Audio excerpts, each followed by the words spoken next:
I was always like did well in school, but then I just always loved making stuff. When COVID started, I was like insanely bored, and went and got some charcoal and like a leaf blower and like dug a hole in the ground and just made a forge. And then I was in class taking like a physics test, and I get a call, and I answer, and they're like, "Hey, this is the ATF. Like, we're on our way to your high school.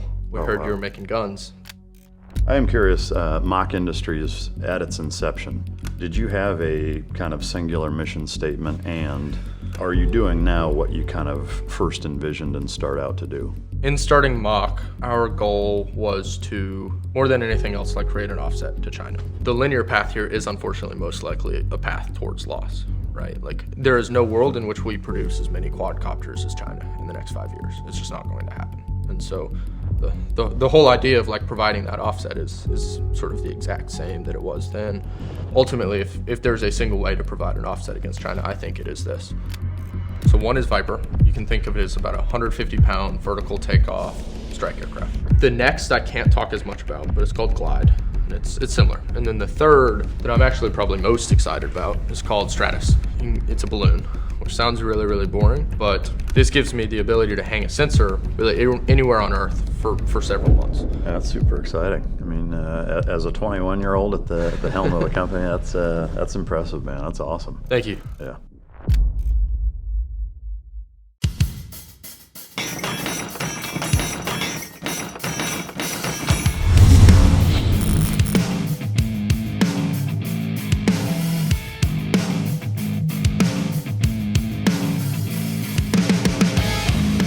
Ladies and gentlemen, as always, it's both an honor and a pleasure to welcome my next guest to the podcast. He's been making huge waves in the defense tech space with a startup, MACH Industries.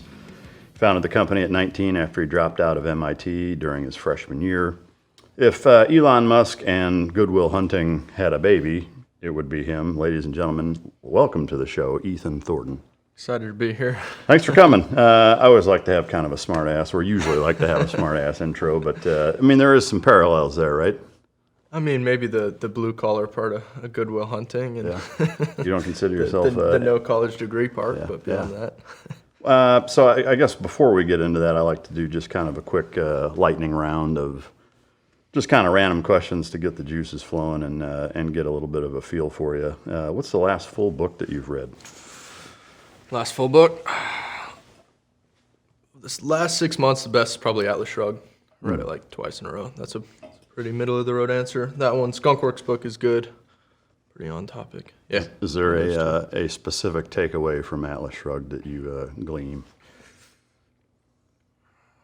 So I think I agree with objectivism on the business side, on pretty much every front. Specifically the importance of competence. I disagree pretty wholeheartedly on the personal side. I don't know. We can get into this and later in the podcast. But yeah, I mean, I love the book. I like finished the last page. Yeah. Like restarted it, read the thing again. I guess maybe since you're bringing it up, what's the heartburn with the personal side? Oh, nothing. I just think you should treat the two differently. I don't know if you don't see parallels between them. In the way you should treat your personal side and business side, or in getting into it. I mean, I'm excited. I would say on the business side, there's a lot to be said for kind of the power of social contract, and I think that applies to both, and I think that's an interesting parallel. I think on the business side, aligned incentives are pretty much everything, right? Like when I'm doing a deal with an investor or a customer, like the incentives being aligned on every front is potentially the most important thing. Like if I'm meeting with a customer, it's my job to be cheaper and better and faster. And then if I'm providing something that's finite, it's their job to pay me the most for it or develop the best kind of long-term relationship. And I think competence is certainly very important in both. And I think on the personal side, you obviously can't be in a relationship where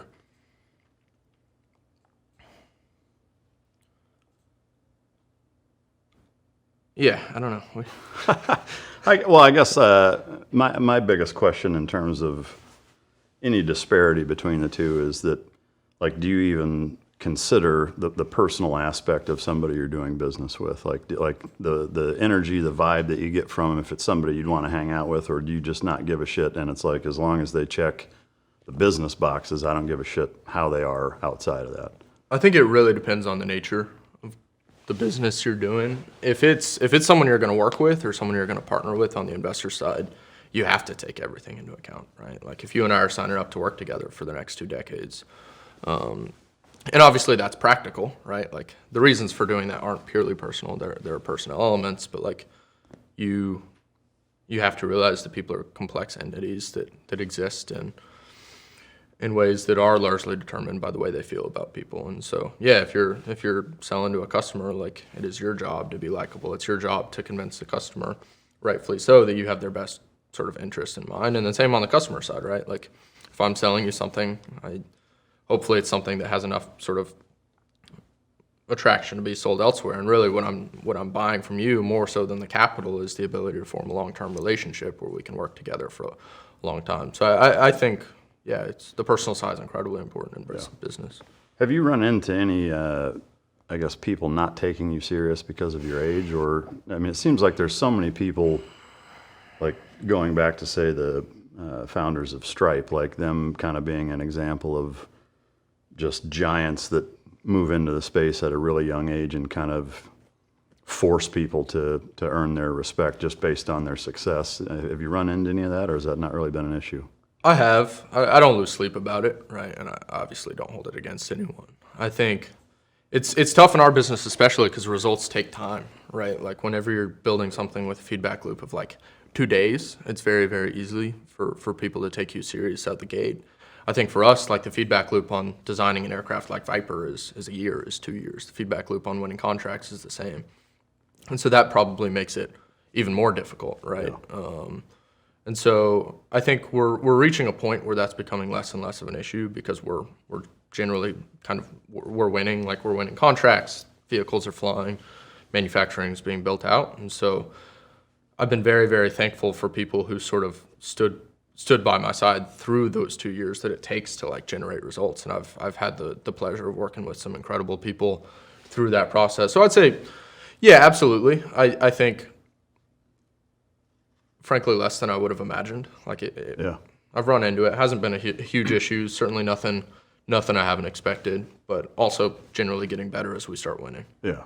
Well, I think, like I said, with tech making such strides and seeing people younger and younger in the spaces that, have just kind of catapulted onto the business scene, just becoming massively successful, not overnight. I mean, shit takes time, but I think it kind of forces people to look at competency as being kind of the number one thing, irrespective of age. Because I know plenty of people that are much older than me that have been doing something for 30 years that still suck at it, So what's something you wish you were better at? Yeah, I wish I were better at building teams.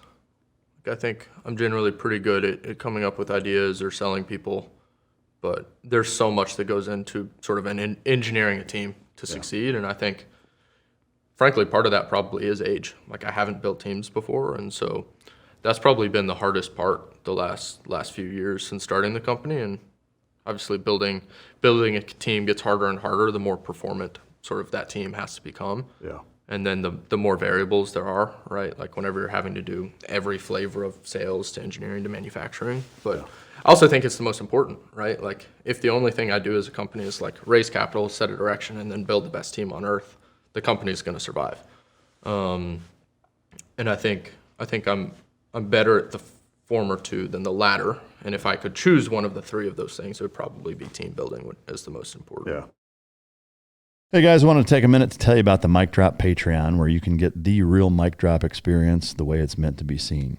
You get completely uncensored, unfiltered, and uncut episodes with nothing held back, just raw, real conversations directly from me to you, without YouTube censorship. Plus, you'll see it days before anyone else, with early premieres and exclusive bonus content that you won't find anywhere else. You get behind-the-scenes access to the show, including pre- and post-show footage, with me and the guest both in studio and on location, depending on what the guest is into and what we have going on. On top of that, we've got tons of Patreon-only perks, mic drop swag, access to exclusive merch, and the chance to submit your questions to be asked at the end of every episode. You'll also get a sneak peek at our upcoming guests, so you'll know who's in the studio weeks before anyone else. We're constantly releasing new features and dropping new content based on what you want to see. For our top tier members, you get the same mic drop challenge coin that all of my guests receive from the upcoming show, which will never ever be for sale. We've got quarterly merch that's sent out directly to you, a monthly Zoom call with me where we talk about whatever you guys want to talk about, and an active group chat where we all shoot the shit on a daily basis. All of that for just a few bucks a month to support the show. Right now, we're also offering a 10% discount off an annual subscription, which means that you get more than a free month. I want to say thank you to everyone who has already signed up. Your support means that we get to keep bringing you the content that you love. So if you haven't yet, hit the link in the description or go to patreon.com/micdrop and join the team. I'll see you guys in there. Thank you. I have 4 dogs, and they've eaten all types of different food. And we recently found Team Dog, I believe this spring. So we've been on it for a year.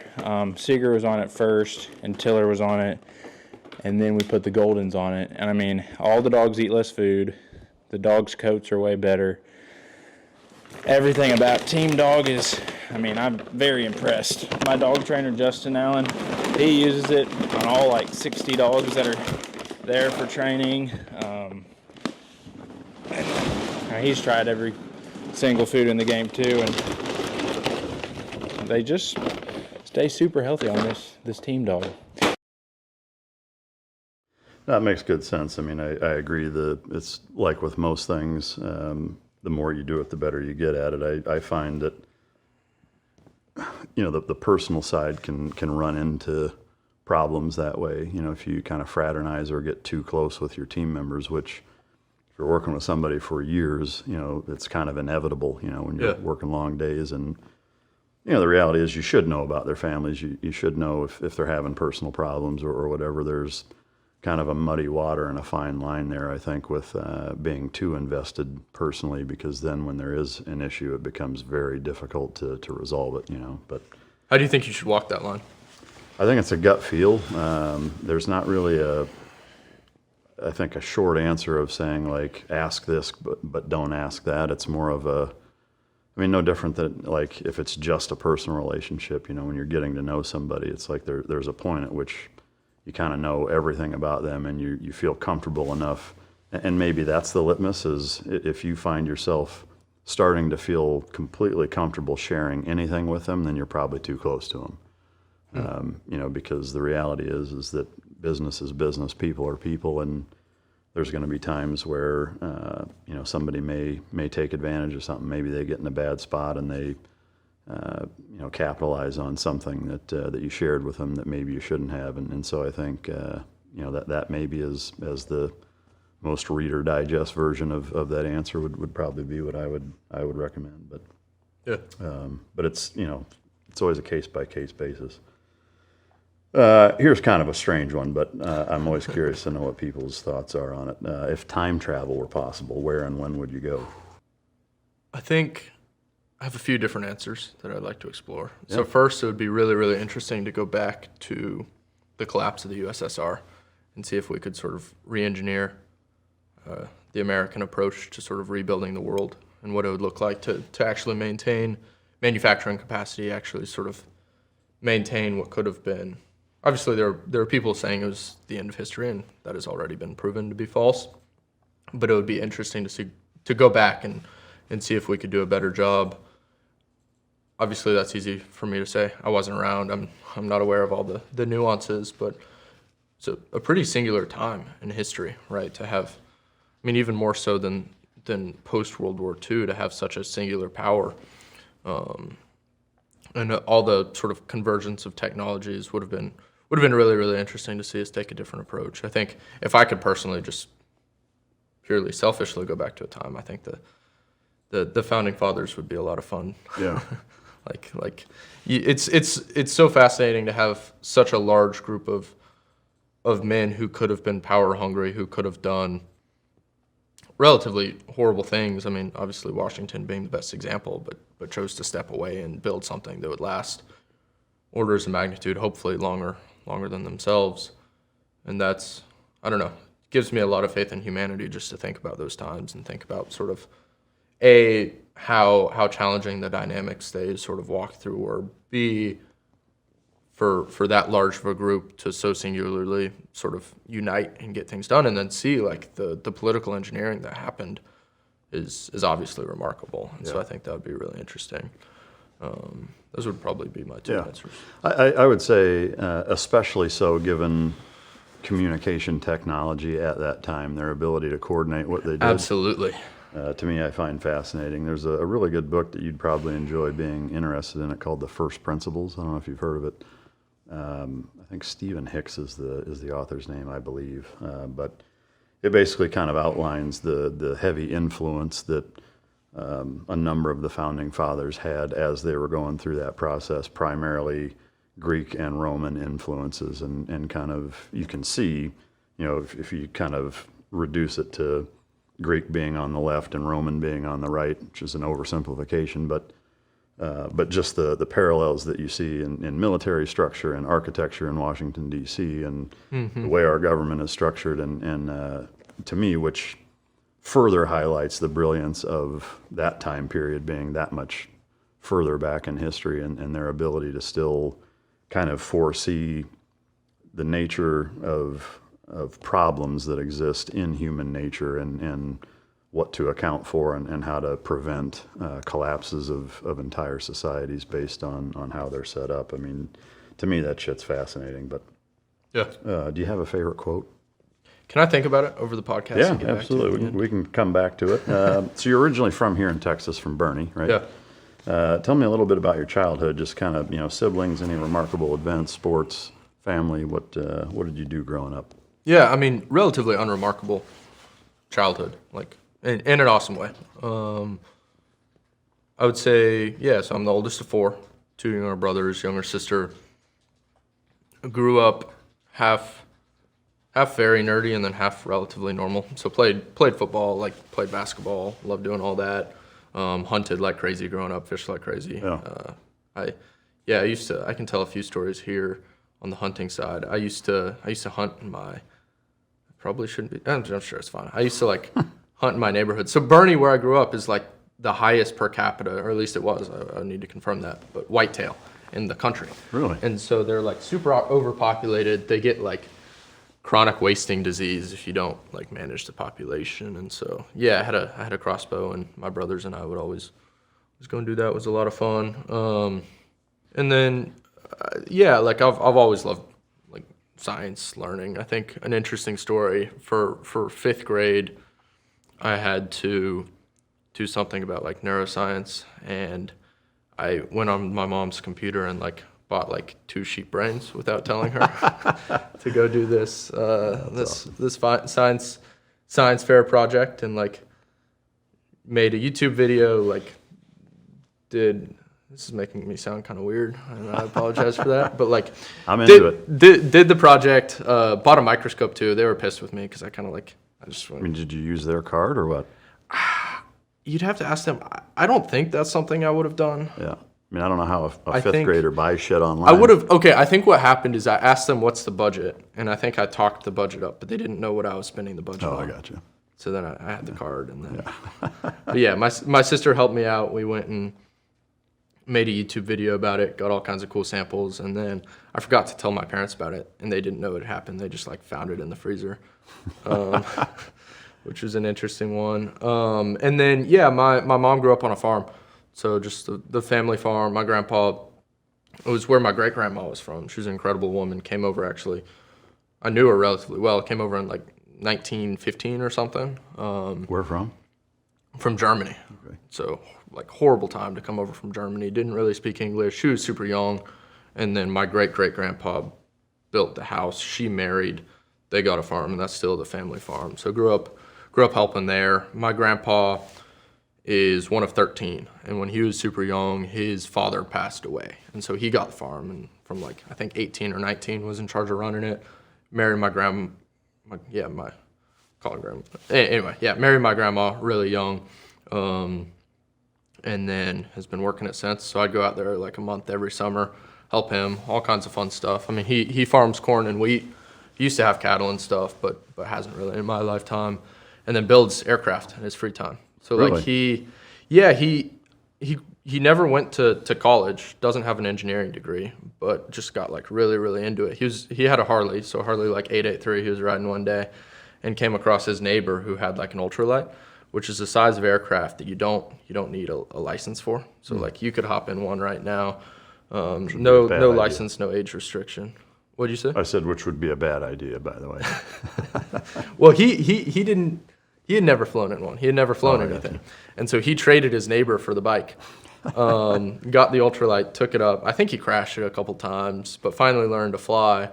And then since then, he just goes and builds experimental aircraft. So that's how my family on my mom's side kind of got into aviation. His 2 sons joined the Air Force.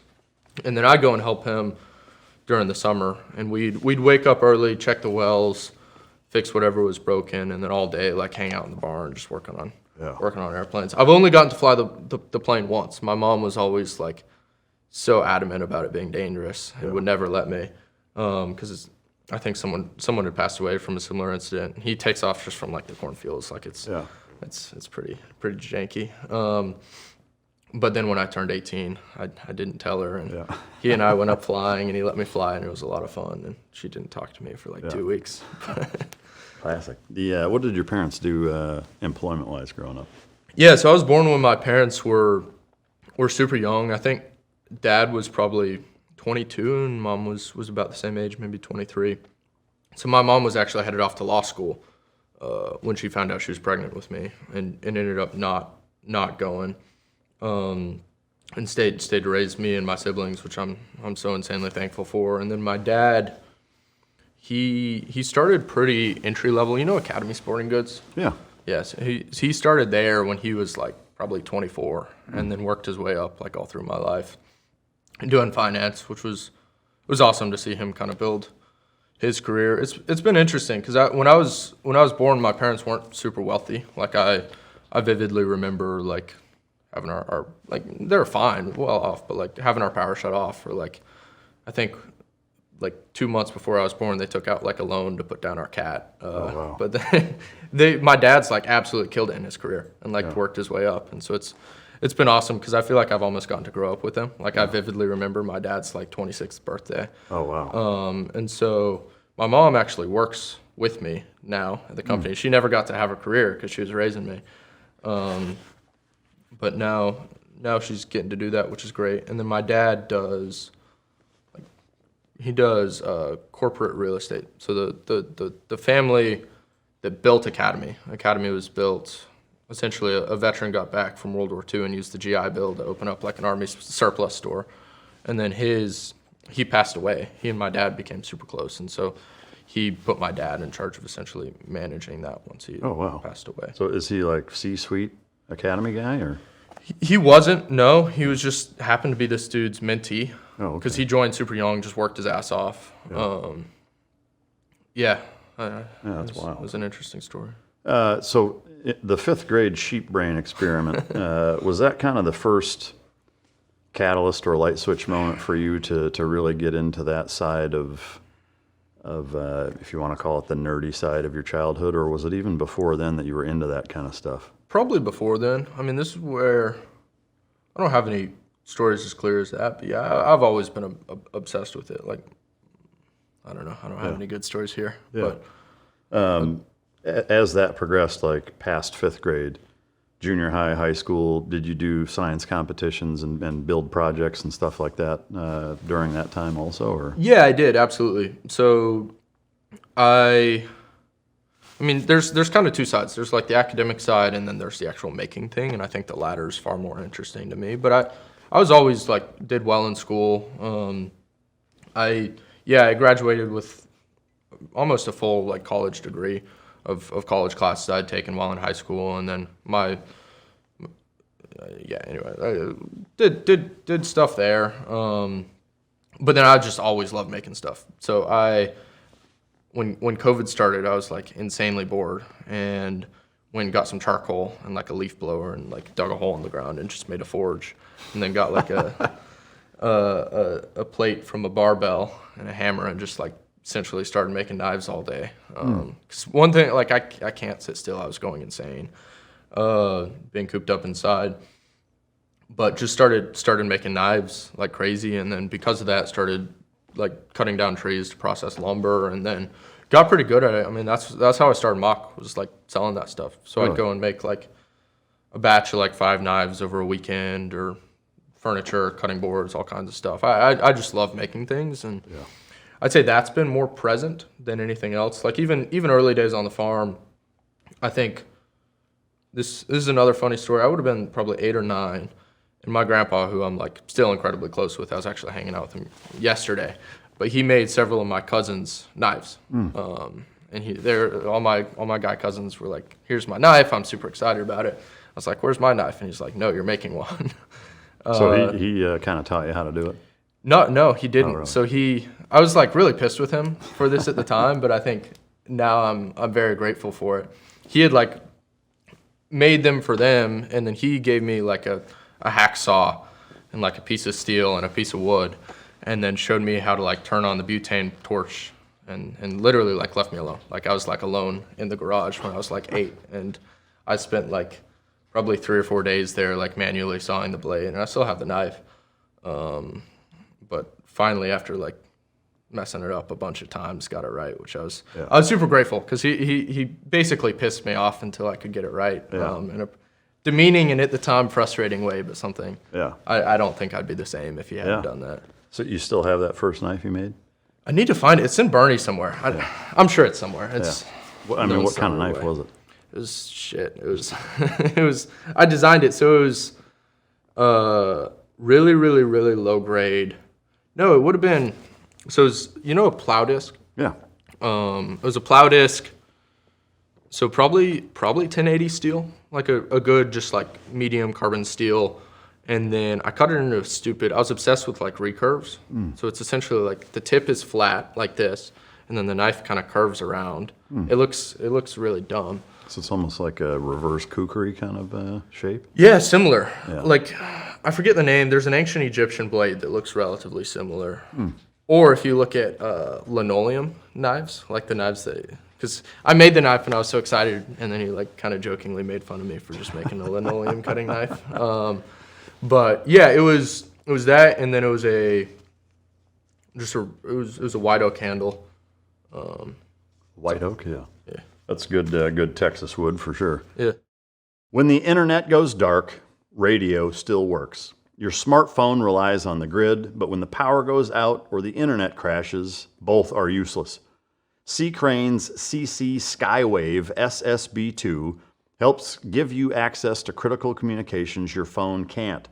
That includes emergency single side band transmissions used in disasters, both natural and man-made, so you are never left in the dark. Sea Crane was kind enough to send me my own SSB2 to try out, and it's been rock solid. It's got crystal clear reception, it's compact form factor to fit in any go bag, clock, alarm, headphone jack, a 60-day satisfaction guarantee, and it's an American-based company to boot. When normal communication fails, radio is your survival. The SSB2 is built for that moment. Compact, powerful, crystal clear, pulls in signals most radios can't even touch. Whether it's AM, FM, weather alerts, worldwide ham operators, you can stay informed, because in a crisis, knowledge is power. This isn't just a radio, it's your lifeline, and Sea Crane has the performance that matters. To order the SSB2, call Sea Crane's US-based customer service at 1-800-522-8863 or visit seacrane.com/drop. That's Seacrane, CCRANE.com/drop, and use the code DROP, all caps, all one word, at checkout for 10% off orders over $75. In terms of the process of applying for, getting into MIT, and then ultimately dropping out, can you kind of walk us through that whole, as you're getting ready to graduate high school, what your plan was, what you wanted to do, and how it led to that? Yeah, absolutely. So I would say junior year was pretty uncertain about what I wanted to do. So I'd worked as an auto tech to save money to start the business I just kind of described to you, and I'd been running that for like a year and a half. So I knew I loved making things, like was going to spend all my time doing that. And then was unsure between starting MACH full-time, going in and joining the Air Force, because I had a bunch of family members in the Air Force, and I thought that's what I'd wanted to do for a while, and then going and being a doctor, because I was still obsessed with neuroscience since kind of elementary school. And then ended up getting an offer to play football at MIT. And Really? no one goes to MIT for the football, and I was definitely near the bottom of the pack as well, so not something I brag about, but like I was okay. What And position? so I played quarterback in high school, and then I couldn't throw well, so I played like safety at MIT. It's your classic kind of transition. Yeah. But yeah, I mean, I ended up doing well on my SAT, and like if I could have gotten into MIT, that was always the school I wanted to go to. So like my absolute dream growing up was to be a fighter pilot, as long as I could remember. And if you want to do that, like going and studying aerospace engineering at MIT, doing Air Force ROTC through there, and then going and joining is about as good as any other path, and you get to study engineering. So totally obsessed with doing that. Ultimately made that decision, kind of went all out to get in.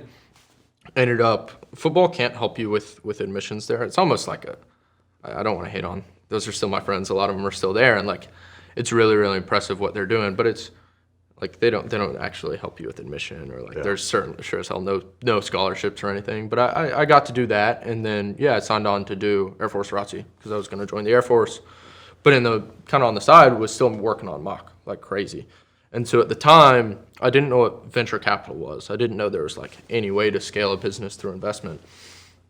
And so was trying to build and sell hydrogen guns. And so... Is that where the $200 bazooka comes in? Yeah, so I built one of those. That thing was a piece of crap. I'm very like fortunate that didn't go poorly, even shooting that thing. But yeah, I built that.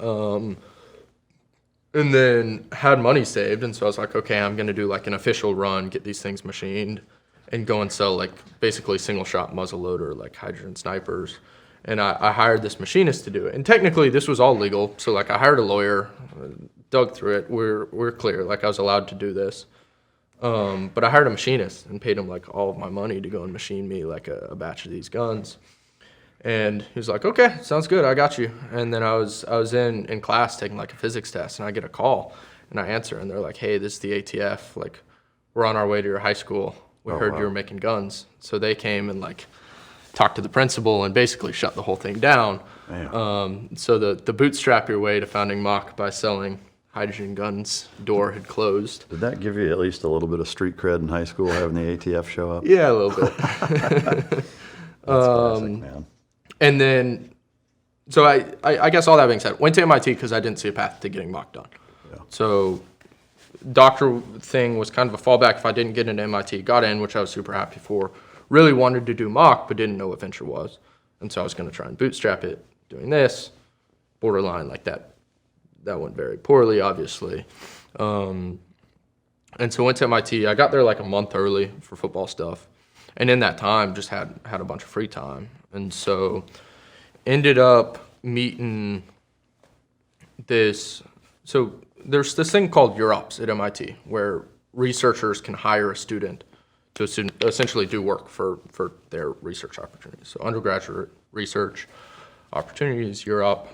And so I'd actually convinced the school to give me a UROP. So I went to a professor and was like, hey, let me align funding to you to get you to stand up this UROP, and then you can hire me and I can work on this hydrogen gun stuff. The university shut that down as soon as they heard about it because it was military stuff, and MIT couldn't have like an 18-year-old being paid to build guns through the university. And so then they kicked me over to Lincoln Labs. Have you heard of it? I have. Awesome. Yeah, so really, really awesome. Research gets done there. I think it's one of the bigger defense labs in the country. Found someone at Lincoln Labs who agreed to do it, and he was going to essentially hire me. I was going to drop out of MIT to go work at Lincoln Labs, and this is all still before first class. But then I talked to the titles offices at Lincoln Labs, and they're essentially like, look, if you do this, all the IP you generate, you won't own. I was like, that's fine. Like, I actually don't care about that. But like, can you point to like a track record of getting this commercialized? Like, you can actually have it, but just like, let me help you bring it to the warfighter. And they're like, well, we can't really do that either. And so I realized that like, going to be dropping out of MIT to build all these things that would disappear into some like filing cabinet somewhere. And so got really, really frustrated, and then was doing Air Force. Like, that's probably my biggest regret in life, is not being able to go through with that track. But also, this is just my personal take, but decided that I like building tens of thousands of unmanned systems would probably be able to have like a bigger impact than what I would be able to do, at least in the next 5 years. And I think a lot of this stuff is pretty existential. So I was staring down the pipe of like not actually being able to fly for 6 years once I got through pilot school, right? And by what would have been at the time like 2029, it was just too long. And so dropped out. I think I called my mom. This was still before first class, and was like, hey, I'm dropping out. Like, I don't see a path to really having the impact I want through this track. I can't do Lincoln Labs, so like I'm just gonna go and figure it out. And this was really pre-funding, pre-team. I'd met a bunch of buddies at MIT at this point who wanted to do the same. So anyway, all that being said, they didn't really like that, but like couldn't really necessarily stop me. And then decided I would finish the rest of that first semester just to meet folks and like get a network at MIT, which I'm so grateful I did. Like, some of the best people I've ever met. Really, really close friends, mentors, obviously kind of capital and customer connections. And then, yeah, by the end of that semester, I was doing MACH full time. Is MIT like expectation versus reality? You know, obviously it has as good a reputation as any university can have. When you showed up and kind of got your feet wet there, did it meet that expectation? Like, was it everything you thought it would be? Exceeded it 10 times over. Oh, yeah. I would say from an academic standpoint, probably didn't, honestly. Like, look, all of MIT is published online. So, like, you could log in and in 10 minutes have access for free to any MIT courseware. And so that's not the reason, like, I went. That's not the reason I think people should go. But it's a combination of people who are like I still haven't seen a group of people so insanely motivated to like build something important to the world. And that's a cool thing you get with engineers, is like people who just love building things. I think are really interesting people to be around. And so I loved that aspect of MIT. I still haven't come across a harder working, more open-minded group of people. And then the resources you have access to are obscene. I think, like, within like a week of stepping foot on campus, I had like 100,000 square feet of machine shops, and completely at your fingertips. You have to do training. They don't necessarily check that. So like, but yeah, and also incredible resources. Is if there's even a ballpark percentage you could put on, I guess, the disparity between American students and foreign students, what does that look like? I honestly didn't spend much time in class. I wouldn't. I couldn't tell you. I'm sure they publish those figures. Definitely a lot of foreign students, but frankly, it was. I personally love that about the school. Like, I think it added to it in every way, because you have such a group of people who think differently, and when you're trying to ideate things, different thoughts are insanely helpful. Like, I think that is why young people or outsiders to industries like can go and have huge impact sometimes. Obviously, it's higher variance. There are times when you also don't. But yeah, for MIT, like, I think if you're just if I were around a bunch of people that thought exactly like I thought, it wouldn't be as cool of an environment. And that doesn't mean I agreed with everyone. Like, there were plenty of like screaming matches that really occurred. Well, yeah, like I obviously feel very, very strongly about sort of what I do and why I do it, and that misaligns with the way other people feel on some occasions, and I don't hold that against them. And another thing I liked about MIT is they generally didn't hold that against me. So yeah, it's cool because there's a bunch of diversity of thought, but there's no fear to sort of like go after it with each other on things you disagree about. Yeah, I mean, it's refreshing to hear. I guess the reason for the question is primarily the way that kind of the American education system, public education system, is reflected in our society is not particularly positive. And I'm curious, like, you know, one, do you see us being as far behind as that's represented, say, in the media? And also, do you find that people from other parts of the world, the way that they're educated in those parts now when they show up, is it vastly different, where there's like this kind of huge converging or even clash of ideas of kind of the way that they think? It's a great question. I do think we're behind on a lot of things. So like if you look at sort of raw compute, if you look at raw mathematics, if you look at like Science Olympiad, we struggle there. I also think those are the skills that are becoming increasingly less relevant though. And this isn't me like painting a picture that we're in an awesome spot, because I wouldn't be doing what I'm doing if I didn't think it was sort of a hard path ahead. But I also think it's sort of important to admit wins. And I mean, I think the American education system is incredible about, at least to date. I also didn't spend that much time in college, and so take all this with a grain of salt. But developing people who can think differently to sort of achieve the right conclusion, and then throw their entire weight around making sure that sort of conclusion is actualized. And I think that level of sort of creativity, that level of gumption is something I think is actually pretty singularly American. Oh, really? Yeah, I think so, at least. And I've been super fortunate to see a lot of people sort of action that. I think you have to be willing to fail, right? Like if I had lived in the shop for 6 months and never raised a seed round, like I would have actually been incredibly happy with that outcome, because I knew that I was driving as hard as I could to sort of see the worldview I have made real. But yeah, I think we're good at sort of challenging assumptions. Yeah, that's fascinating for sure. I mean, I always kind of marveled at traveling all over the world a number of times, obviously in a very different capacity, but you still, you see parallels and contrast between how things are here versus everywhere else, and I find that to be super interesting. I am curious, MACH Industries, at its inception, did you have a kind of singular mission statement, and are you doing now what you kind of first envisioned and start out to do? Awesome question. Yeah, great question. I think in starting MACH, our goal was to, more than anything else, like create an offset to China, right? So if China has equivalent tech to us on what we think, what at least people at MACH generally think is the future of warfare, which is unmanned systems, like we're better on some vectors, they're better on others, but generally pretty much match us. And then if they totally dominate on scale of manufacture of those systems, how do you actually win a war against them, right? Like you need something to offset that. And so in the founding of MACH, like that has been the goal, is to provide at least some portion of that offset. Hopefully we don't have to provide the whole offset, but whatever it looks like, America has to offset that in some way. And so that was kind of the inception of MACH. And now the reason you have to do that is kind of twofold. One is obviously great power competition, right? So China's purchasing power adjusted economy is already larger than ours, right? Like their industrial base within the next decade will be several times larger than ours. If you look at their production of unmanned systems, like they just ordered 1 million long-range strike drones. Like there's no effort in the U.S. that's even talking about doing something like that.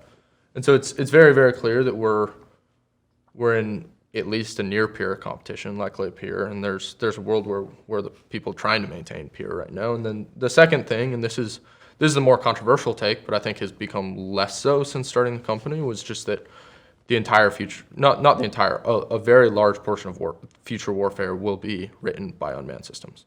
So like in 2019, when I really, really started working on MACH, this is probably less proven. I think events that have happened in Ukraine and elsewhere have proven it out more so, but I actually think people are still failing to sort of extrapolate as far as they should what it looks like when these technologies exist. Like we as MACH right now are working on something that costs low tens of thousands of dollars that I as a single operator could put up right here and strike a target anywhere on Earth. And when you think about a world where both sides are producing tens of millions of those, and that's the world we might be in the next year or two, like the way you manufacture is completely different, the way you handle logistics is completely different, the way you handle energy is completely different, and then obviously the platforms you use are very different. And so that was sort of the exigence of MACH, is like, how do you go and provide that offset, specifically in light of how important unmanned systems are becoming and how unfortunately dominant China is becoming on many vectors. I think then if you break that problem down, you have the platforms, you have the energy, you have the manufacturer, you have the logistics. we were very, very energy centric early on, which is something I'm sure we'll talk about more in the podcast. We've shifted to more manufacturing and platform centric, but the whole idea of like providing that offset is sort of the exact same that it was then. My early bets, so if you look at sort of our seed pitch deck with Sequoia, it actually wasn't all hydrogen. So about half was hydrogen, half were platforms. On the platform side, it's been pretty consistent and pretty like simple. It's like we have a worldview of what warfare looks like in 2 decades. That worldview might be wrong, it might be right, but let's go and align kind of private capital around building that worldview. And if that worldview is right, we get to provide a sufficient portion of that offset. Because an important way to achieve that offset is if you can just pull that worldview forward. Like if America knows what warfare looks like in 2 decades and we can bring that tech forward twice as fast as our competitor, we will win that war, even if we actually have the worst technology. And a lot of this isn't tech related, it's actually like approach related. And then in spite of sort of better manufacturing capacity, you can win a war. And that's kind of the best offset I've come up with. And so that's been the plan since the get-go. Initial products were sort of fixed wing UAVs, still very, very consistent there. So the first one we sort of conceptualized was Viper, and that's still the product we're working on. We have it flying now, we're on contract for it now. The next was hydrogen-based gun systems. This was generally a bad bet. So essentially the theory, and this actually predates Ukraine, the theory was, okay, ISR has become so prolific, artillery is actually going to play a very, very important role in the next conflict because suddenly we can sense out this far. And I think that clearly turned out to be a good bet, even at a time when we were divesting artillery. The advantage with hydrogen is you can actually shoot like 10 times further. So like we acquired a company as MACH called Utron, that had been doing this work, and they had launched projectiles like 215 miles with hydrogen cannons. And so that tech totally works. It's really, really interesting. What I've come to is sort of my belief on that future world state of warfare is that even 215 miles isn't far enough because things like Viper or things like Glide or other assets are still going to be able to take out this fixed target. So fixed wings, very much still on that bet. Hydrogen guns, bad bet on my part. I own that bet. We actually didn't spend a ton of resources as a company going after it. And then the third is the stratospheric domain. So this is probably the most important of the three. Unfortunately, the one I can probably talk least about, but the one we'll be investing most as a company over the next decade. And ultimately, if there's a single way to provide an offset against China, I think it is this. Can you speak to the gist of what it is? Yeah, absolutely. Altitude is incredibly important in warfare. And so there are ways to achieve much higher altitudes. We'll talk more about specific products, but generally really, really high altitude things to do sensing, comms, and fires that I think will be really interesting on the long term. Yeah. As far as like actual products and release dates and getting things online to where they're actually used in the warfighter's hands, is there any type of ballpark of what type of ETA that looks like? Yeah, absolutely. So we have 3 products right now. So one is Viper. You can think of it as about a 150-pound vertical takeoff, 100 to 150-pound vertical takeoff strike aircraft. So if you and I are operators, we can set this thing up vertically on its tail, really anywhere, and launch it. It gets up to a couple thousand feet, then transitions to horizontal flight. Can you speak to the range, or is that? That one I can't speak to, I'm sorry. But delivers a payload downrange. And so the goal, if you have something like HIMARS, right, that's delivering a payload, 100 plus miles, I can say. The issue with something like HIMARS, you have this $5 million fixed asset. So as unmanned systems become more prolific, having that $5 million asset presents like a huge centralized target on the battlefield, right? And so the goal is to provide very similar capability, but actually be able to decentralize it, such that if I launch 100 Vipers from 100 different places, there's nowhere to sort of direct counter battery fires. And so we're flying that product now. We've won a contract to develop it and then kinetically fly 5 of them. I think this will be a really, really important piece in sort of arming our friends, and then hopefully has a big role to play in sort of the future of Army force structure. The next I can't talk as much about, but it's called Glide, and it's similar. So it's offensive capability, allows you to deliver fires far down range. And then the third that I'm actually probably most excited about is called Stratus, and it's a balloon, which sounds really, really boring. But if you start thinking about the effects, it's really interesting. So essentially, it'll get better as we go. Like something about our vehicles, we're always revving them. But where we hope to be in about 6 months is the ability to hang a 30-pound payload really anywhere on Earth for several months.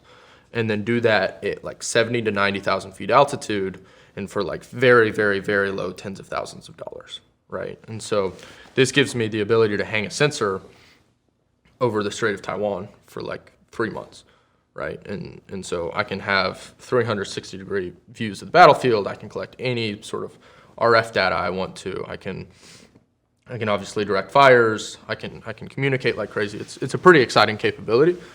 It's a balloon, so it doesn't look exciting. Well, but I mean the stay capability of months at a time being on station is obviously huge. No other airframe can even come close to that. Production cost being so cheap, I'm assuming you could have hundreds or thousands of them pre-positioned just hanging out in case some shit. Exactly, or autonomously and rapidly deployed. So there's some policy issues with hanging stuff for like years before a conflict starts, but the best position to be in is one where you don't actually have to hang it and you can loft, 100,000 in the first hour of a conflict. Yeah. And so this has actually been an obsession of mine since like junior year in high school. I put in a patent for essentially a means of like controlling these balloons. It was stupid tech, like that's no longer the way we're controlling these balloons. And at some point in the future, can kind of tell more stories about that. But yeah, I've been obsessed for a while. I think that the Chinese spy balloon incident was like a huge, what I hoped would kind of like galvanize more effort in this direction than unfortunately has been. Did you pay pretty close attention to that? And obviously, if there's anything that you know about it that isn't public, you can't talk about it. But are there things that you know that wouldn't be out there? I actually don't think that single incident is a huge thing to worry about. Like I think it proves that they're thinking about these capabilities. It proves that we need to move incredibly quickly if we do want to provide that offset. I don't have any sort of special insight I can talk to there. Yeah. One of the things you mentioned earlier that resonated with me to a large degree is the boring stuff, frankly, is the logistics, the manufacturing, production, distribution aspect of all of these weapon systems, which that's nothing new. I mean, for thousands of years, that's always been the Achilles heel of any empire is the supply lines. Yeah. And cutting those off are just as effective, if not more effective, than actually battling somebody on a battlefield. With America being so far behind China from a manufacturing and production standpoint, how do you kind of reconcile and leverage that diminished capability or capacity here in the United States? And because those are huge networks and systems that not just one company can put into place. So how do you kind of, to use your word, galvanize or incentivize all these different industries here in the United States to start ramping up those types of production capabilities? Like how do you face that challenge? Yeah, that's an awesome question. Probably the thing I'm most excited about with us as a company. This goes against the grain, what I'm saying right now, but I actually don't think the answer is scale, right? Like if we're making a cruise missile and China's making a cruise missile and those cruise missiles look the same, they're going to outproduce us like 100x. And so the better option is to be incredibly strategic, right? So you asked me about books, I gave you like a horrible answer. A good book here is like the Bomber Mafia. So sort of the origins of the Air Force, where if I can take out a specific bearing factory, maybe I can keep an adversary for producing tanks for a year, right? And so instead of going and making 1 million tanks to fight their 1 million tanks on the battlefield, let me place one bomb very, very, very precisely and make sure that their 1 million tanks never actually reach the battlefield. So that brings up kind of two sides. One is on our end, the effects side. Like if we really want to create an offset against an adversary, like have the ability to rapidly like dismantle production capacity. And then on the other end is like, if this is the world we're entering, how do you build survivable production capacity? And so this is arguably for us as a company more important than the platform side. So again, I touched on energy. I touched on platforms, and I'm sure we'll talk those more in detail. Potentially the most important one is the manufacturing piece, right? And so there as a company, we think the solution, and what we're really, really pushing, we call it Forge, is a global network of very, very decentralized, flexible factories. So if instead of having one very large factory, I can have 10,000, 5,000 square foot factories. And then if my platforms are actually designed to be manufactured, totally vertically integrated in factories of that size. If China has some 10 million square foot factory making 1,000 cruise missiles a day, I can take that out with one glide, and then they have to send 10,000 glides to 10,000 very precise locations to take out these factories. That's an offset, and that's actually a way we can win. And I think we should be thinking more in that direction. That's what we're building as a company, is that sort of network of factories. This is also very similar to sort of what you see in Ukraine, right? So they've been standing up, like, frankly, very dumb, non-automated, intentionally so, right?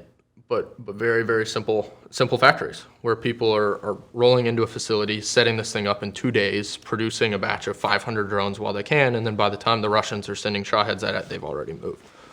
And so for us as a country, like, this is probably, I see, the best way of providing an offset. Like, sure, let China win 1,000x on manufacturing capacity, but if there's a way where we can cripple their logistics, cripple their energy, cripple their manufacturing capacity in the first 12 hours of a war, and then we can continue the fight because we have energy that survives the war, we have manufacturing capacity that survives the war, and then we have capabilities that we can produce and fuel in those ways that continue to provide sort of that strategic ability, you're going to win that war. Yeah. And so, yeah, as a company, obviously on the platform side, we're looking to build those products. Yeah. So things that provide sort of that strategic ability to rapidly sort of cripple production capacity is like, this is probably the cleanest way to put our first few products. The energy side, so the hydrogen piece, hydrogen generally sucks. Like, there was never any intention with hydrogen other than creating field sourceable energy. Because in this future world, the idea of like shipping gas across the ocean, the idea of running refineries, like, unfortunately likely doesn't exist. And so you actually do need a way of producing energy near the edge. Again, really dumb bet on my end, because products we build right now have to fulfill sort of two requirements. They have to win wars on a 2-decade timeline, but then they also have to be sort of massive revenue drivers on a 2-year timeline, which means they have to be way better at fighting wars in the world that exists today, which is a world you can ship gas. And so the solution I was trying to provide was one that actually do think wins wars on a 2-decade timeline, but kind of sucks in the near term. What is the issue with hydrogen compared to gunpowder? So, or I guess, why would you say it's a bad bet on your part? Is it because it's a 2-decade and not a 2-year?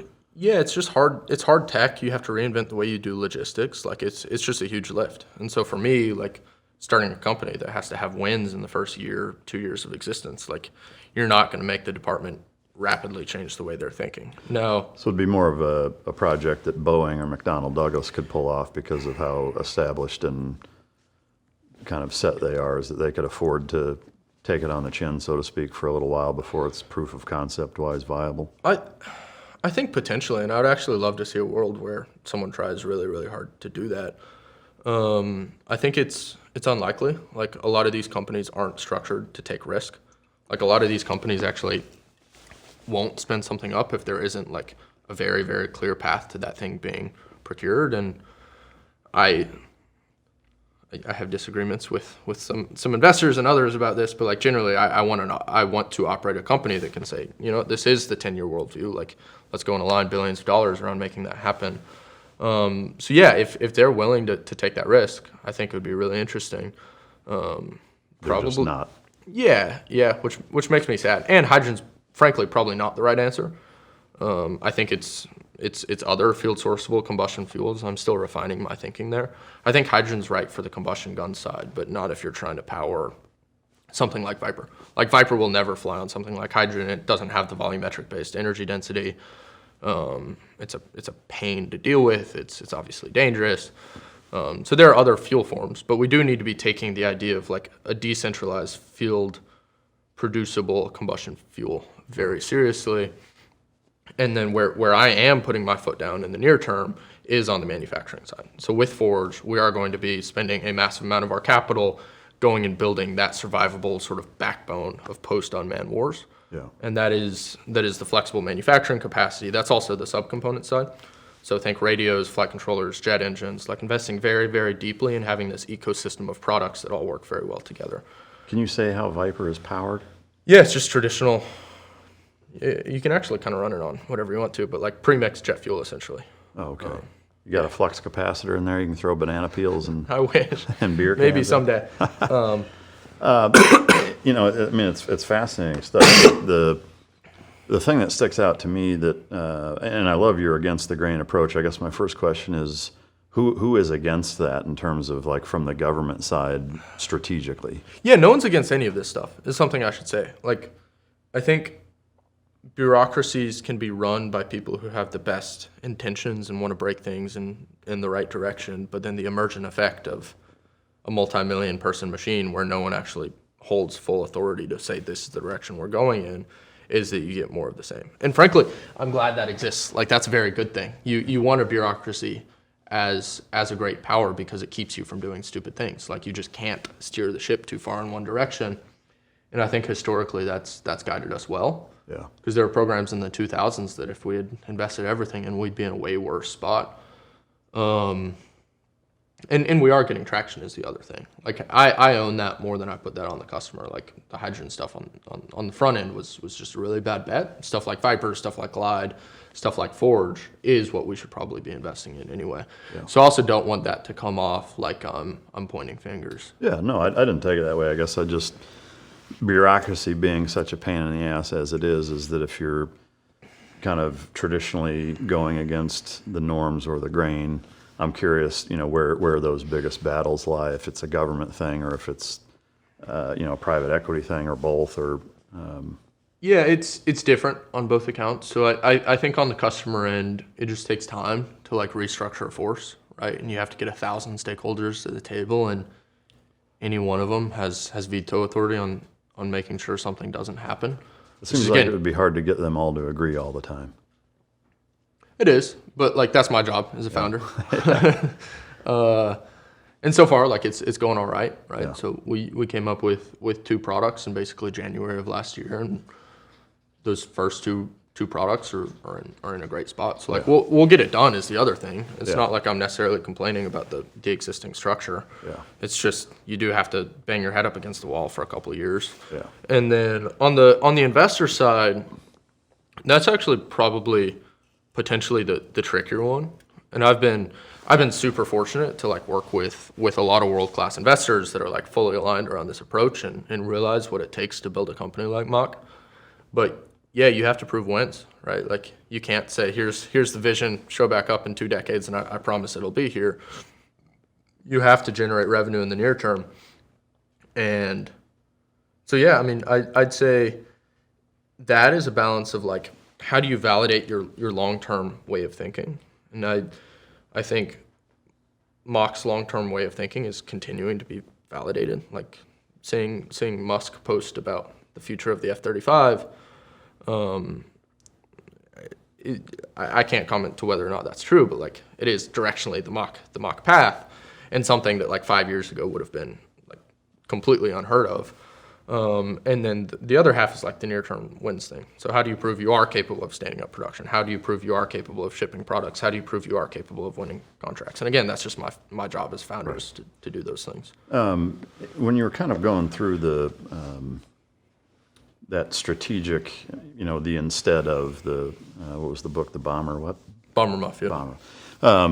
You know, in that kind of methodology or strategy of saying instead of trying to match, you know, 1-to-1 production capability with China, we're going to do this very strategic type of thing. I mean, to me, I love it. It's like textbook guerrilla warfare that we would use in small units, the way the Viet Cong did. I mean, the way so many different special operations units in World War II did. Yeah. In dismantling, you know, different production capabilities on the German side. But the one thing, the hiccup that I can see is the reliance on American intelligence capabilities to be able to put those in play, and because that's not, you basically don't have any control over, you know, what emphasis is being put on that and how good they are at it and whatever. How much of that is you're just hoping that we're better or good enough, because you don't really have a way to manage that, right? So that's a wild card in essence. Do you find yourself having to explain a question from any of the investors from that side?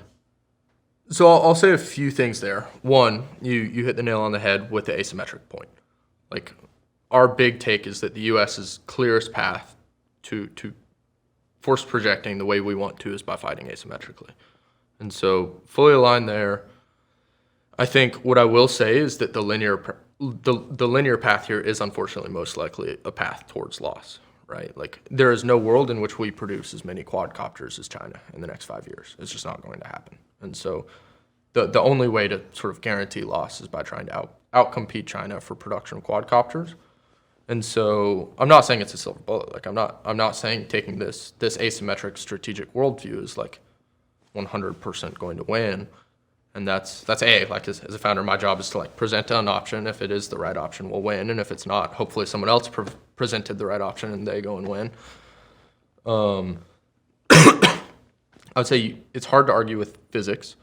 Like, the physics of being able to, for $10,000 to $30,000, like, put fires 10,000 miles downrange is very, very favorable, and certainly a step in the right direction. And then it's not a black and white approach, right? Like, you can kind of take the best of all worlds. Like, there is a world where we're producing 1,000 glides a day in Forge facilities and actually doing a pretty incredible job on scale. But if I'm pushing towards that world where I'm making 1,000 a day, I'm going to make sure that is a survivable supply chain. And so there's never going to be a silver bullet. There's also like a very clear path towards loss, and that is trying to outcompete China on what they do best. And this goes back to the beginning of the conversation when you asked about like if I'm believe in the American school system, and like my answer there was like generally yes, because I think we're incredibly creative as a country. That's like freedom, creativity are kind of what set us apart and what always have. And so putting a bet on that, I think is notionally the right path. And then it's optimizing physics around providing the right solutions. And yeah, you have to be really reliant on having the best. You have to have the right data as a country. You have to have a procurement system that does bet on the right systems. You have to have founders that are excellent at managing very, very complex supply chains, because unfortunately, like, if I am building 10,000 countries around the world, like, that will be a complex supply chain, and so you are putting more pressure on the companies. It's much easier to run like one big centralized factory. I don't know if that's a good answer. Well, I think to me, I don't think there's even really a bad answer to it. It's, having worked for the government for 12 years as a young man, from even before the age you are now until 30, and then working with, the U.S. government in a host of capacities with government contracts on the canine side, which delves into a lot of technology-based kind of sensory technology with trying to identify explosives or narcotics or other things that I won't talk about, coming through ports and things of that nature. You see a lot of the other side of that, the government bureaucracy, the telephone game of 300 fucking people that exist between the person actually making the thing versus the guy using it, and how messed up it can get. In conjunction with, I would say, over the last probably 10 years, seeing the level of competency within the United States government just about at every level declining to a pretty alarming degree. It doesn't give me a ton of confidence that, let me take that back. I'm not going to say it doesn't give me a ton of confidence. There are concerns, I would say, that I have. And I would say, other guys that are in kind of my shoes, age and experience-wise with the United States government, of seeing where it was when we were, young men doing those things and kind of where it seems to be now. That's really the only concern in hearing everything that you're talking about. It's like, man, that all sounds awesome. The one potential weak link that you unfortunately don't have any control over is how good our national intelligence assets are to be able to provide the right intelligence to be able to actually use the products that you're talking about to disable, China or whoever in these production capabilities.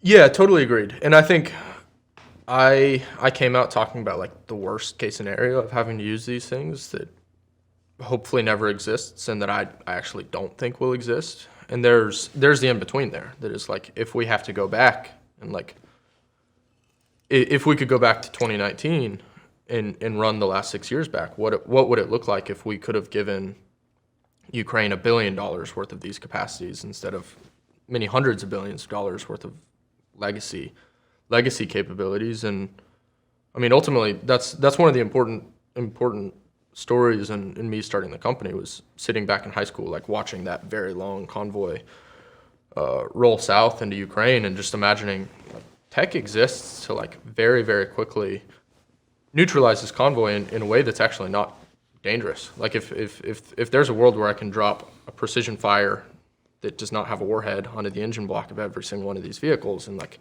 a 1 minute span, that convoy would stop, right? And you're crippling their ability to do logistics. And so again, not a great answer. I would say on my end, I think capabilities we're flying now could have done that if we had them 6 years ago.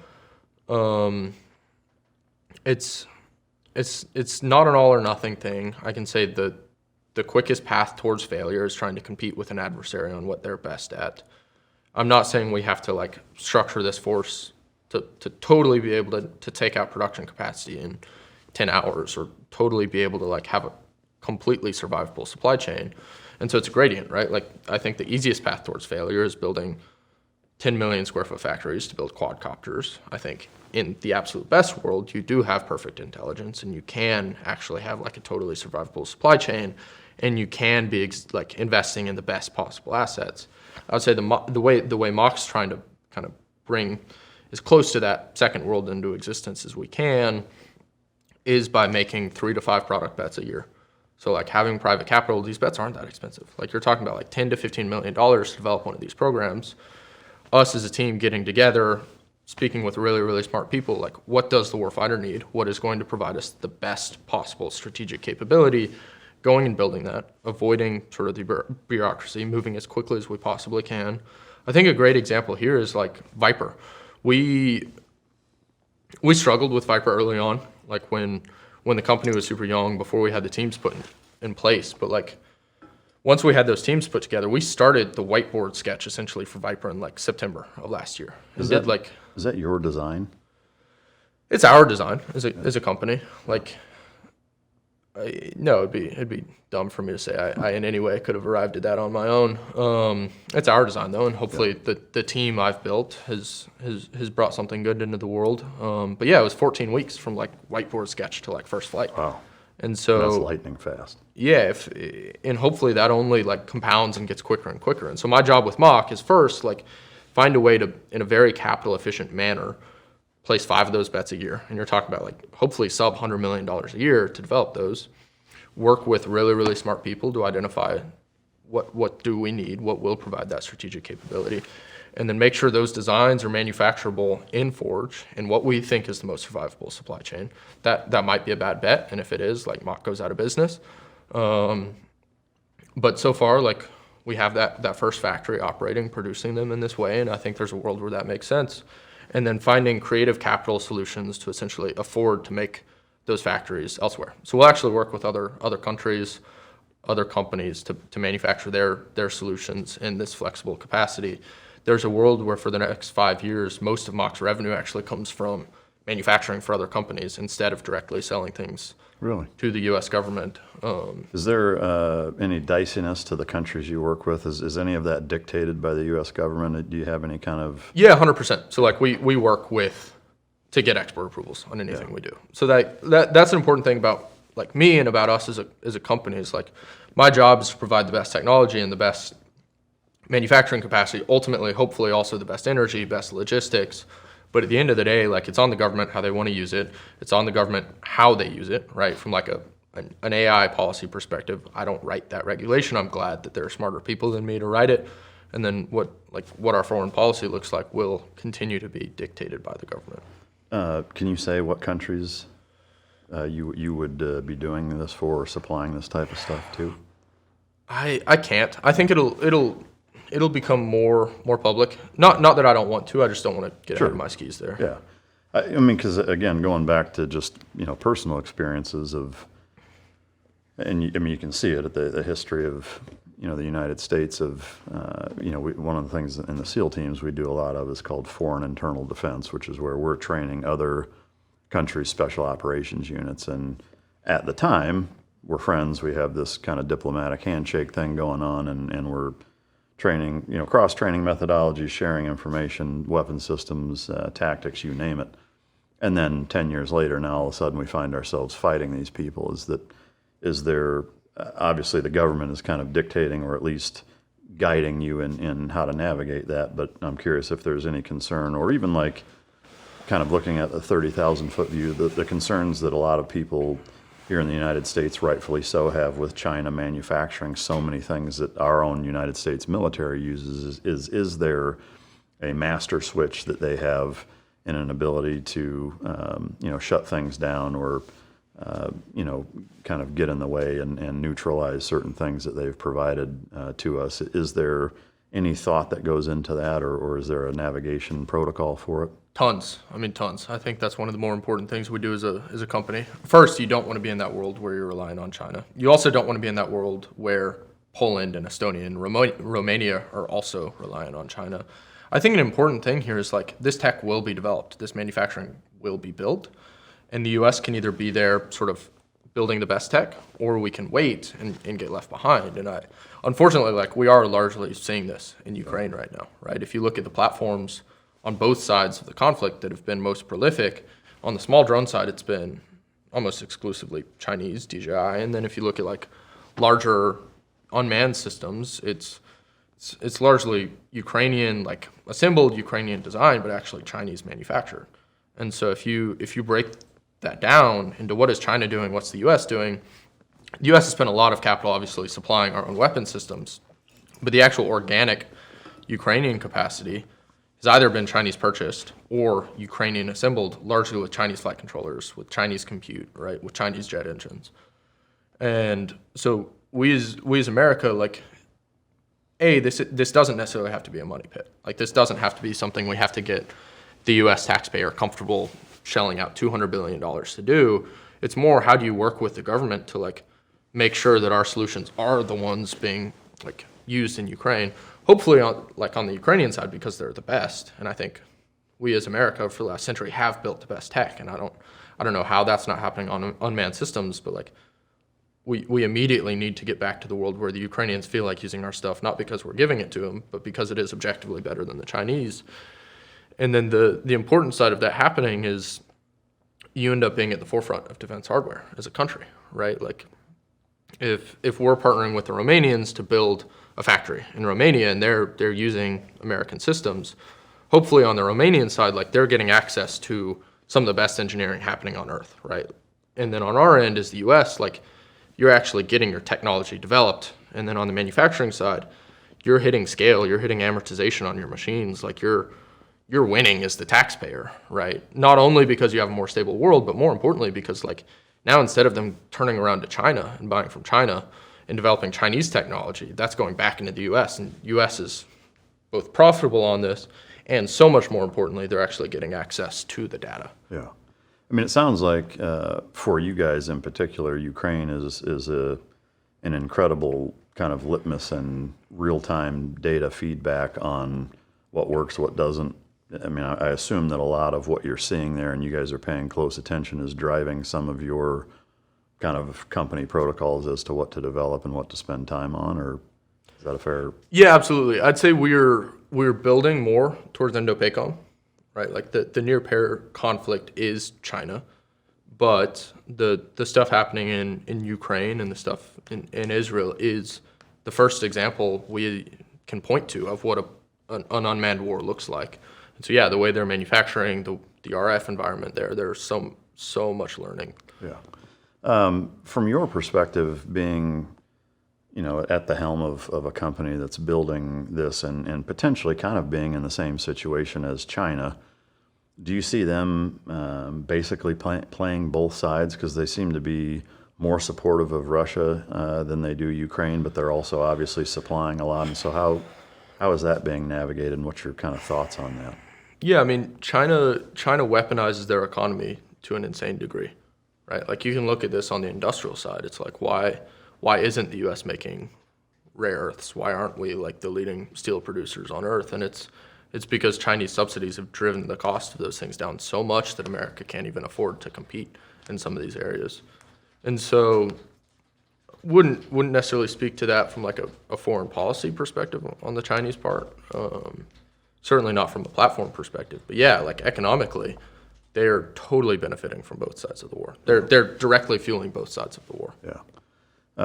Within your company, or I guess within MACH, is there a segment of it that focuses on political current events, both geopolitical and here in the United States, and paying really close attention to who's in office, what legislation is being passed? Like, is there a kind of a finger on the pulse that's dedicated to that within your company? Absolutely. I mean, there has to be.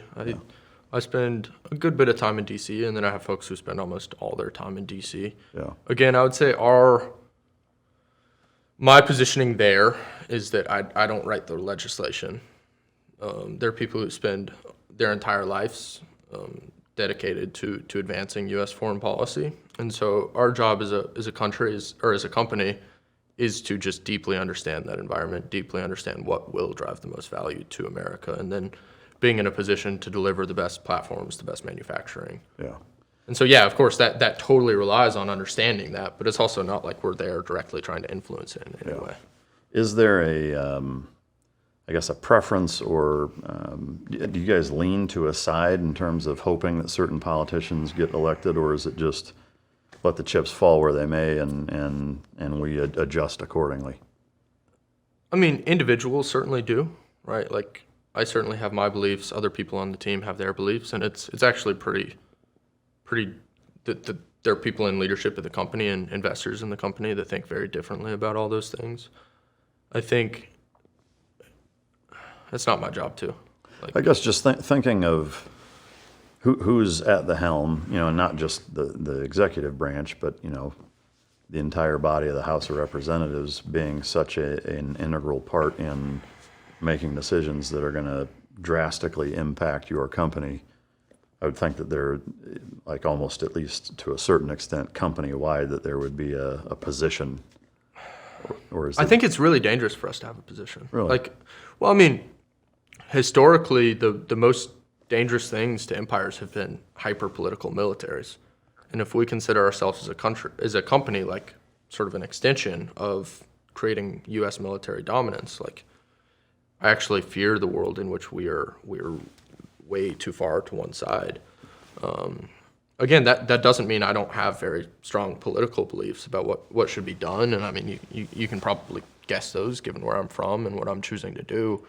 But my job as the founder of the company is to actually be incredibly bipartisan, and like regardless of who's in power. I'm building an institution that's going to last hundreds of years. And across those hundreds of years, like we need to make sure we're providing that sort of middle of the road balance that regardless of policy, regardless of power structure, is making sure that the U.S. Constitution is backed to a sufficient degree, right? And like more than anything else, and this is going back to earlier in the interview when you asked me a question, like I believe in the U.S. Constitution, and I believe in sort of the U.S. population to elect the right people. And if they elect someone I disagree with, it's not my job to question that. It's not my job to try and direct that different directions. No, I mean, yeah, my job is to deeply understand it. My job is to position the company correctly, right, against whoever I think is going to win and whatever the power structures look like. And I'm happy to provide my thoughts, but they're nothing more than that. And at the end of the day, like, my job is to advance U.S. warfighter capability. Is there any internal discussions that try to augment or ensure that type of non-bias within the company? I mean, obviously there's going to be subconscious biases within certain individuals in different parts of the company. How do you kind of keep everybody honest that way? And I'll preface it with, to me, it's an incredibly refreshing answer to hear you say that, because there's way too little of that, I think, in industry and just in society in general. It's such a hyper polarized environment that I think we all find ourselves getting caught up into. So it's neat to hear your position on it. Yeah, I mean, we do our best to create just a very, very open, transparent dialogue. So like we bought pizza and beer and like streamed the debates together. Yeah. And like all sat down and watched them together, and like obviously that raised the temperature in the room, and like there are arguments associated, and I think you can't pretend it doesn't exist, right? Like we're living through an incredibly unique time in political history. And it also directly impacts what we do as a company. And so the best way is to be very transparent about the way you feel, and then be able to entirely detach that from the work you do. And I think we'll take the same we do generally take the same policy in DC, right? Yeah. Like I won't choose our manufacturing location. Never mind. That's all I can say there. Like seriously, my job is to be to back up the U.S. Constitution. Like, if we decide we're sending AI-based capabilities downrange, if we don't decide we're doing that, I'll be there to support whatever people smarter than me on policy decide. I mean, I have my limits. If I think the U.S. Constitution is not appropriately being followed, I will voice my mind there. But until that day, like, yeah, my job is to support. Yeah. No, I love it. So it's essentially taking a page out of the Secret Service agent's playbook, right? Is that irrespective of what you think of the president or whatever principle you're protecting, is that you're leaving your personal politics out of it and doing your job no matter what. Yeah, and that's not to say you're not principled, right? Like I think anyone at MACH, defense is a pretty horrible way to make money. It's like building a company like this, you're getting punched in the mouth day in and day out. It's a horrible market to enter. You're building really, really hard products. Like you only do something like this if you are principled, if you do care deeply about the right things happening. And so I would say at MACH, like, yeah, you deeply believe in that America is the best institution that's ever existed. You deeply believe that a world in which America gets to define the future of AI, in which America gets to define the future of space travel, is better in every way to the future in which a totalitarian communist state does. So I also don't want this take to seem like I'm necessarily stepping away. Like I will go and say what I believe, and I think by direct association of being at MACH, anyone at the company directly believes that. But you also, like, you can't say you believe in the U.S. Constitution and then be in a position to sort of try and undermine it. Circumvent it, yeah. You mentioned AI a couple of times. I'm curious, obviously there's the policy side, and there's the practical side of how it's used, where it's entered in. What role do you see AI playing in MACH Industries moving forward, kind of assuming that it's a green light for usage of it in this capacity, which I'm curious to get your thoughts on, kind of the morality of that also. Yeah, absolutely. So, I mean, AI can mean hundreds of different things, and so breaking, I guess, point by point, I think the area will actually have the most impact to MACH is on the manufacturing and engineering software side. So we talked a lot about kind of iteration rates, right? Like right now it's 14 weeks, let's say, from whiteboard to product designed and manufactured. My job is to get that to like 14 hours over the next decade. And that will have AI will have a huge role to play there. Everything from manufacturing software. So like we're partnering with Palantir to actually like help us write the way this massive flexible chain of factories runs. That will obviously be largely AI driven. You have like automated design tools that will be super, super helpful. And that's AI and just traditional software, but like how do you rapidly assess the aerodynamics of a vehicle? How do you rapidly sort of design your antenna for a specific mission set? What does it look like to go in? And then I guess the next step is the battlefield management tool. And this is actually where we're playing the least as a company right now.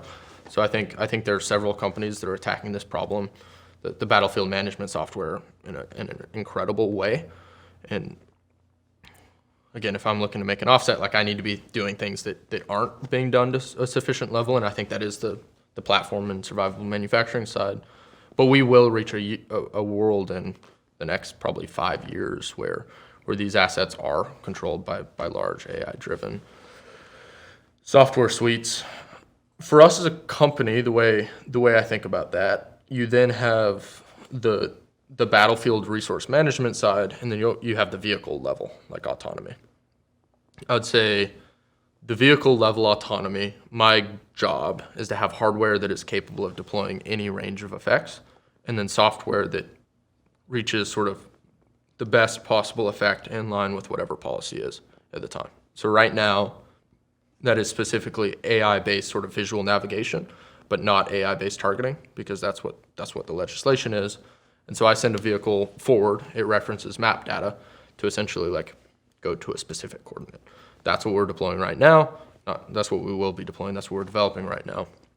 And obviously that's a huge step up from GPS reliance. Like these vehicles become unjammable. You can work in a total RF blackout. I know there's a lot that you can't mention as to how that's possible, but of what you can kind of talk about how you achieve that is, because I think that's most people's biggest concern, as an outsider looking in, is hacking into these systems and or jamming them, and how you prevent that.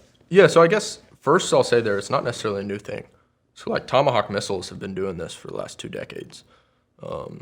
As a founder, I should probably be like touting how effective our AI is and all these things, but like it's probably a bigger hardware unlock there than anything. Like we've been deploying things that do visual navigation for a very long time. The more important thing is how do you get that to be this big? How do you make 10,000 of them? And how do you bring the BOM cost to that hardware to $700? And so I'd say immediately there, the bigger work to be done is on avionics that are super cheap and mass producible to give you that effect. From a policy and morality perspective, A, it's not a new thing. B, like kind of the state of the art right now is to send forward a GPS-based shell that if it gets jammed is landing randomly somewhere. And so having something that actually does the exact same thing GPS does, like your palm on coordinate, but it does it in a more secure way that's less likely to be jammed and hit the wrong target. It's like objectively a good thing to be doing. From a hacking perspective, keeps me up at night for sure. I don't think this is necessarily new. So like since the F-14, we've had software running on, since forever, but like the F-14 is the first microcontroller based aircraft. I would say you have to be incredibly compliant. Like the government has specific compliance you have to pass through and able to deploy this stuff, and we will follow that to a T. It's something we need to be investing very heavily in as a country, though, because that is the absolute worst case scenario. Is you have all these assets ready and you flip the switch and nothing happens. And so that's not unique to MACH, right? That's not unique to any player in the space. I think our approach gives us potentially a leg up there and being totally vertically integrated. Like I'm minimizing the chance for something bad to be passed in. Is that what vertically integrated means? Yeah, exactly. Sorry. So that's essentially, and we're not perfect here. Like the goal is to continue to march up. But like if you're following like a subcontractor model, so like the F-35 is produced through 1,100 different subcontractors, right? And then each of them have like 500 different subcontractors. And if you follow that kind of material chain high enough, you'll go like Viper, and then you'll go jet engine, and you'll go kind of like turbine section, and you'll go to the Inconel supplier, right? And then that Inconel supplier will go to their nickel supplier, and then that nickel supplier is probably somewhere in China. And so the job of vertical integration is to go, okay, right now it's just Viper. In a year, let's be at jet engine. Okay, in a year, let's be casting our own Inconel. In a year, let's be operating our own like nickel mines. And right now, a lot of companies subcontract almost all of that. And so even some of the drones we're deploying, like the electric motors, the wire harnesses, like are made in China. And that's a terrifying world. Like we've seen with the pagers what that can do. Yeah. And when you're building something like an F-35 or even some of these quads, like you're talking about many hundreds of parts with supply chains that go 5 levels deep, and suddenly you're branching to like 100,000 different companies around the world. And so that's very, very, very hard to secure. And that's part of Forge. is like going and building a truly secure ecosystem of these products. Like, how do I have a flight controller that I really, really trust every resistor and where it's coming from? Yeah. And that's an area that like we're really bad at as a country right now. Yeah, well, and so to the point earlier about not going head to head against China from a production standpoint, I get that. And I'm not assuming or saying that you were saying that we shouldn't at least try to ramp up production. But in that same vein, I think, to me, one of the kind of frustrating things hearing that China has subsidized its manufacturing to a point where now we can't even afford to compete with them basically puts us in an impossible situation. You know, thinking of, say, like John Deere a few decades ago, they were vertical that way. They made everything. They made their own engines. I mean, they made every part of the tractor in-house. They had, you know, different factories that made different components, and now there's really nothing like that here in the United States, and there needs to be. You know, even if you can't match them one-to-one production-wise, there still needs to be an ecosystem where it's at least possible, you know, because right now, I can only imagine that they know that, right? That they know that they're manufacturing wiring harnesses, and if all of a sudden they say, "No, you don't get any more," what does that do to us? You know, how do we circumvent that?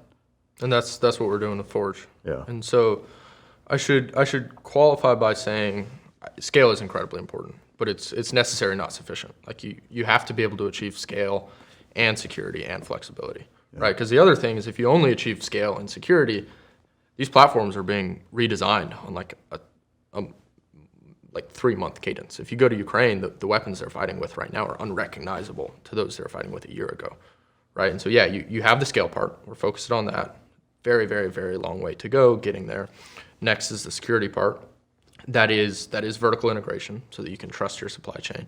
That is also decentralization, because even if you're vertically integrated, but all this is happening in one factory, through cyber attack, through like cutting your water lines, like there are so many different ways to render. I guess an example here. So like, I don't know if this is still the case, but like during COVID, the lead times on some of these like high voltage power transformers for in a factory were in like the many years.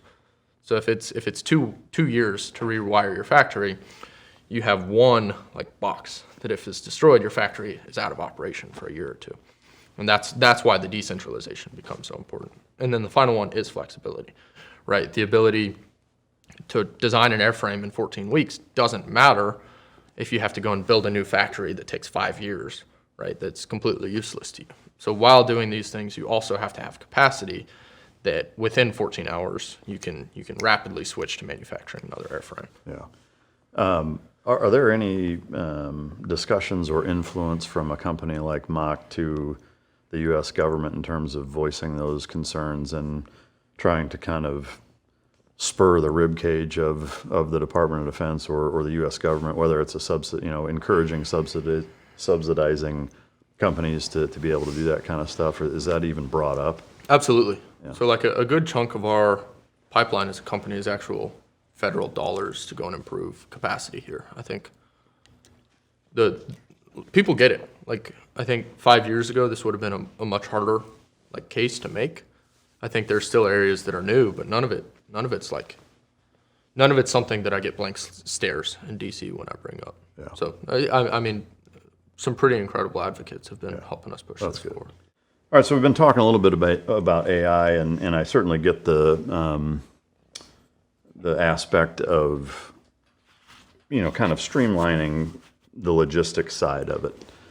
I'm curious, from a principled standpoint, is there a red line or a constitution for you guys in-house that says, even if legislation says that AI-based targeting is okay, legal, what have you, we're not going to go there? Like, do you have a point at which you just won't cross that line, or is it dictated by policy? Great question. I would say I'm overwhelmingly in favor of things that reduce collateral and casualties. And so anything we can be deploying that makes munitions smaller and more accurate, I'm always going to be a fan of. I think another interesting thing for us, for any company really, is like we choose what products we develop, and I think those will be the products we continue to choose to develop. Yeah.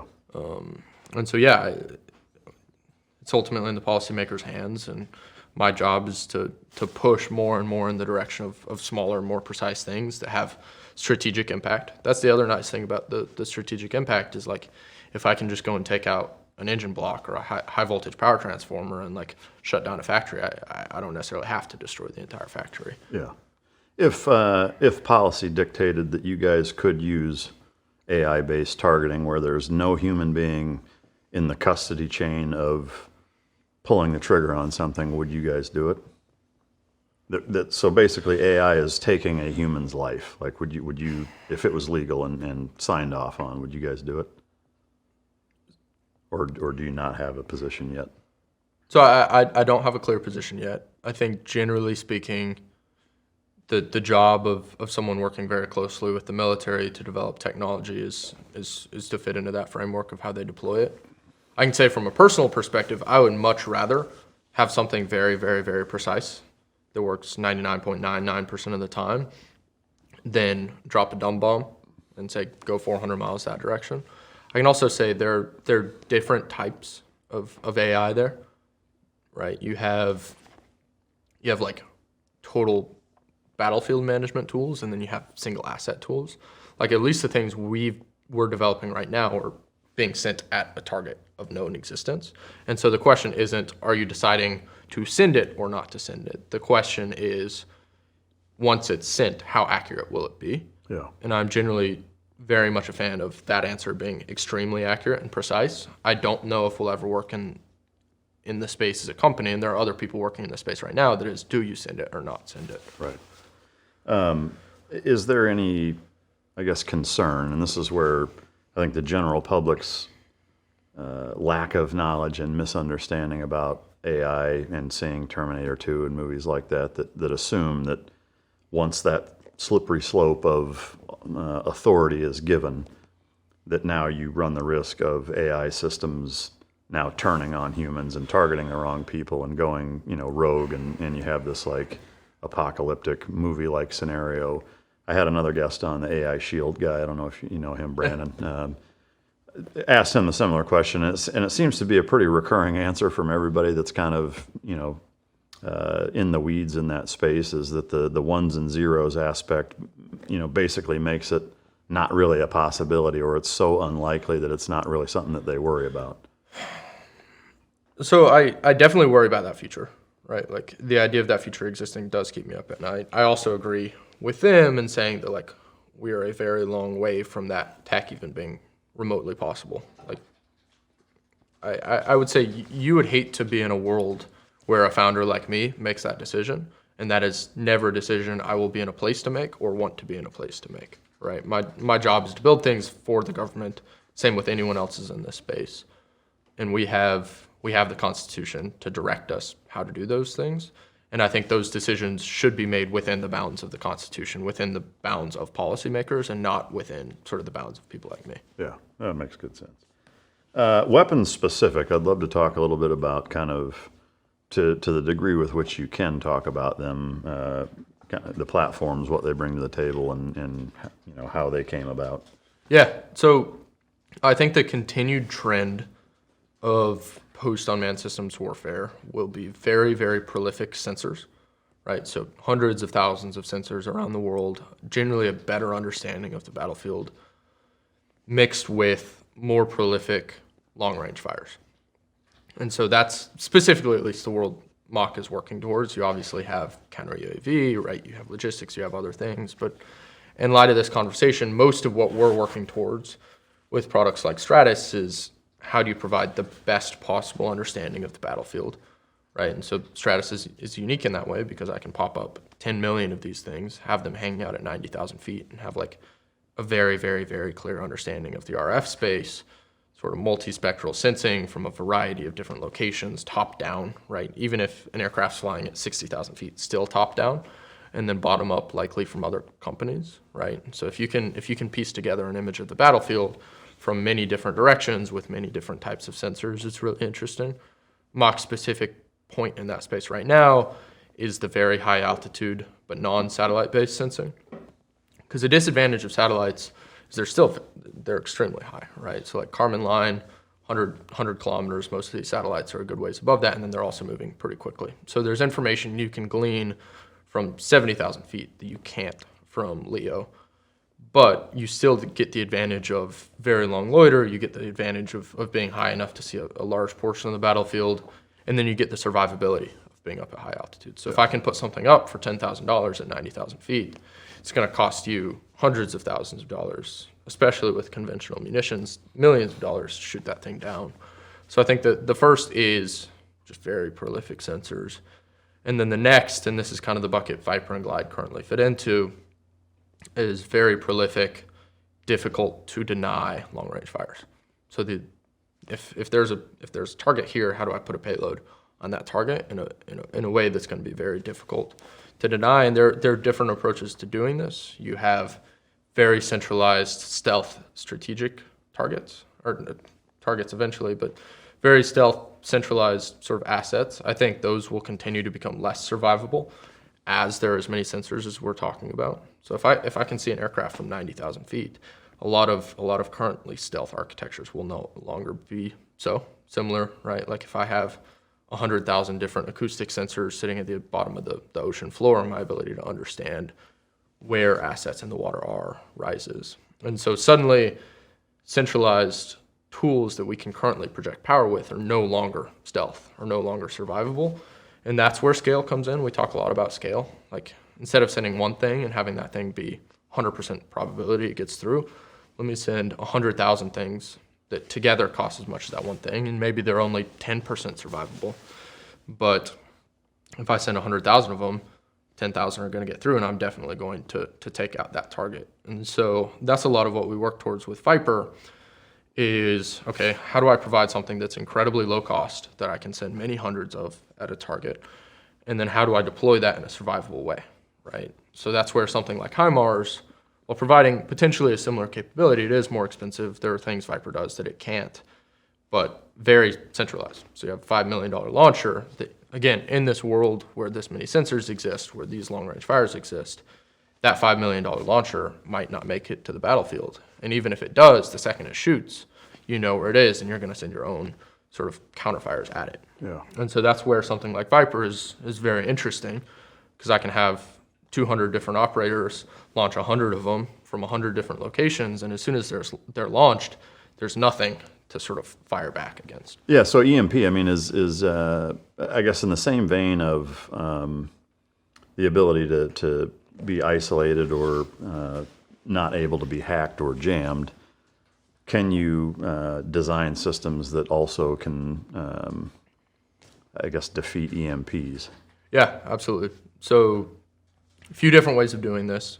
So you have EMP and then you have RF, right? So like most of what is currently electronic warfare is more of kind of the RF jamming. Let me disrupt your GPS, let me disrupt your ability to communicate. We're pretty much already there, right? Like there are already assets we're designing, other companies are designing, that even in a total RF blackout are going to hit that target. The next is the EMP side. This is probably the harder question. You can make essentially like a Faraday cage around important electronics. So you can harden stuff against EMP very, very, very well. But at some point, if you pump enough energy into the air, you will overcome that. But the thing is, a lot of these giant like phased array based solutions are tens of millions of dollars. And so sure, your $10 million thing stopped like one barrage of my $10,000 thing, but for that price, I can send 1,000 at your thing. An important thing here is a lot of these RF based solutions also emit their location. So if I'm pumping a bunch of energy out at your drone to fry it, I'm going to have a bunch of other drones that just saw exactly where that was. And so now you have this $10 million asset that you've revealed the location of. And against a sophisticated adversary, right? This is why I believe in a lot of these things for like counterterrorism or potentially less sophisticated adversaries. But like we as MACH are fighting towards the near peer fight. If you're fighting a country like China, or if China's trying to use that to disrupt a glide, sure, you may actually be able to pump enough energy into a glide to just like to make one non-operational, but now I have 100,000 more that just saw exactly where that asset is, and I can afford to send 2,000 of them to take that thing out. And so that's the really, really hard thing about this future this future world is like things don't have to work once; they have to work 100,000 times, right? And everything is a cost game. And the other unfortunate part, and this is why we need to fight asymmetrically, is if we're matching China on cost, they're going to beat us. Like if we're using a $10,000 solution against their $10,000 drone, they're probably going to be able to manufacture 10 to 100 times more of those things. And so the RFEW stuff, it's like anything here, is really interesting. It's orders of magnitude better than what we have right now, and it works on the battlefield, and we should be investing billions of dollars bringing it into existence. But on that 2 or 3 decade timeline of like what does a true post-unmanned war look like, I don't think it's super relevant. Yeah. Because the second you do that, those things, in order to project that much energy, have to be expensive, and as soon as you're that expensive, I can afford to send 100 different glides from 100 different angles all at the same time to take it out. I think kinetic's a lot more interesting. Have you guys looked into that much? Yeah, we are. Can you talk to that? Not really. I'm sorry. So from a defensive standpoint, right, we've been talking primarily offensive of us sending things that direction. Is there any emphasis within your company put on the defensive component to here in the continental United States of defeating an EMP? Say China sends a balloon with a massive one or 5 of them or 5,000 small ones, whatever, and they knock out every fucking infrastructure piece of electronic equipment that we have. To me, that's a scary prospect, and one that I hope that companies similar to yours, I know yours is more on the offensive side, but I would hope that there are smart young men such as yourself that are trying to come up with solutions for that. Yeah, there's a lot of incredible work being done. I can say it's definitely the harder problem right now. In scope of MACH, right, like we're very offensive for this year and probably next year, but ultimately, like, we're doing work to provide that offset. And like what we will generate as a company will be an ecosystem of war-winning products. 5 new ones will enter that ecosystem every year.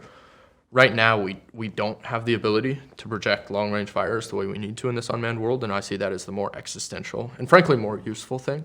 Like if we as the U.S. can arm our allies with these things to deter conflicts, that's probably the best approach we can take in the near term, right? If I can ship 1 million glides to Romania, right, and make it such that Romania can't actually use them to project powers forward, but an invading country has to like radically change their calculus about what that looks like. So the answer is yes. There's no silver bullet solution here. Like tons of incredible founders working in the space. I think we're spinning stuff up in this space. Offense is definitely the easier side right now, and I think the future world wars will hopefully be deterred based on sufficient offensive capability. I'm definitely a fan of kinetic more than RF. I think here in the U.S., if you're talking terrorism, RF is probably the best solution. Specifically probably phased arrays, EMP type stuff like you were describing. That's not going to work against more hardened assets. And so the thing about sort of counter UAV, just like any missile defense system, is it's going to have to be a very, very layered approach, right? So you have like early launch detection. That'll hopefully be done by stuff like Stratus, right? Where, okay, I have this many assets coming at this speed. I know very, very, very precisely where they are, what they're trying to do. The next layer is hopefully things that can intercept like 90% of them, many hundreds of miles out. Some companies are working on this. This is an area we'll be investing very, very heavily in the next year or so. But if I can have unmanned systems actually go out and intercept those things pretty far out, that's probably the next layer. The layer after that I think is probably the least developed right now, and this will be the first product we bring to market in the unmanned defense space, is kinetic intercepts on the order of like 1 to 3 kilometers for like a couple low thousands of dollars a hit. So those will look like essentially miniature surface-to-air missiles. And then the final solution has to be a combination of like EMP and gun-based solutions. And this is frankly like kind of the unsung hero of what's happening in Ukraine right now, is just a lot of dudes strapping guns and actually intercepting quads and all these things. And so that's not going to be a way to stop 10 different threats coming in at 10 different angles, but it is absolutely sort of the best way to do that last 100 meters of defeat. One of the things that I think about from I guess kind of a tactical or strategic standpoint is that like the UAV phenomenon thing that happened, a few months ago that now all of a sudden nobody's talking about, which is kind of interesting, and you're not seeing them. Do you know anything about that, and do you have any opinion on what that was all about? Not really. Because to me the frightening thing is that technology being so cheap and so readily available is that if you hypothetically had a cell, whether it's terrorist or state sponsored or both, whatever, and they've got a couple hundred guys who are fairly savvy with UAV operations, and they have a bunch of them each, and they launch these very rudimentary kind of low technology large scale attacks at the same time using cheap DJI type of drone technology, similar to what you're seeing in a lot of ambush sites in Ukraine. Do we have any protocol or counter to something like that happening here? I mean, to my knowledge, we don't. To me, that seems like, honestly, a more realistic scenario than large scale state-sponsored Chinese EMP balloons or 10,000 warheads coming our way or whatever is some Splinter-Cell terrorist organization doing something like that. I had a guest on not long ago who was talking about fentanyl-based weapons coming out of Iran, and something as simple as, again, a drone you could buy at Best Buy with a 5-pound sack of pure fentanyl powder, high winds over a parade, a sporting event, whatever, and you disperse that, and you're killing hundreds or thousands of people like that, and you have 200 people doing that all at the same time all across the United States, and that's a pretty bad fucking day. How do we combat something like that, or don't we? It's terrifying as the rest of it, right? I think we're entering that world. That tech exists right now. It's terrifyingly cheap, and frankly, we're fortunate things like that haven't already happened. It hasn't been the focus of MACH for the last 2 years as we brought these products to market. It certainly will be in the near future. Fortunately, a lot of excellent people are working in that space, but yeah, it's as terrifying as the rest of this. Like, yeah.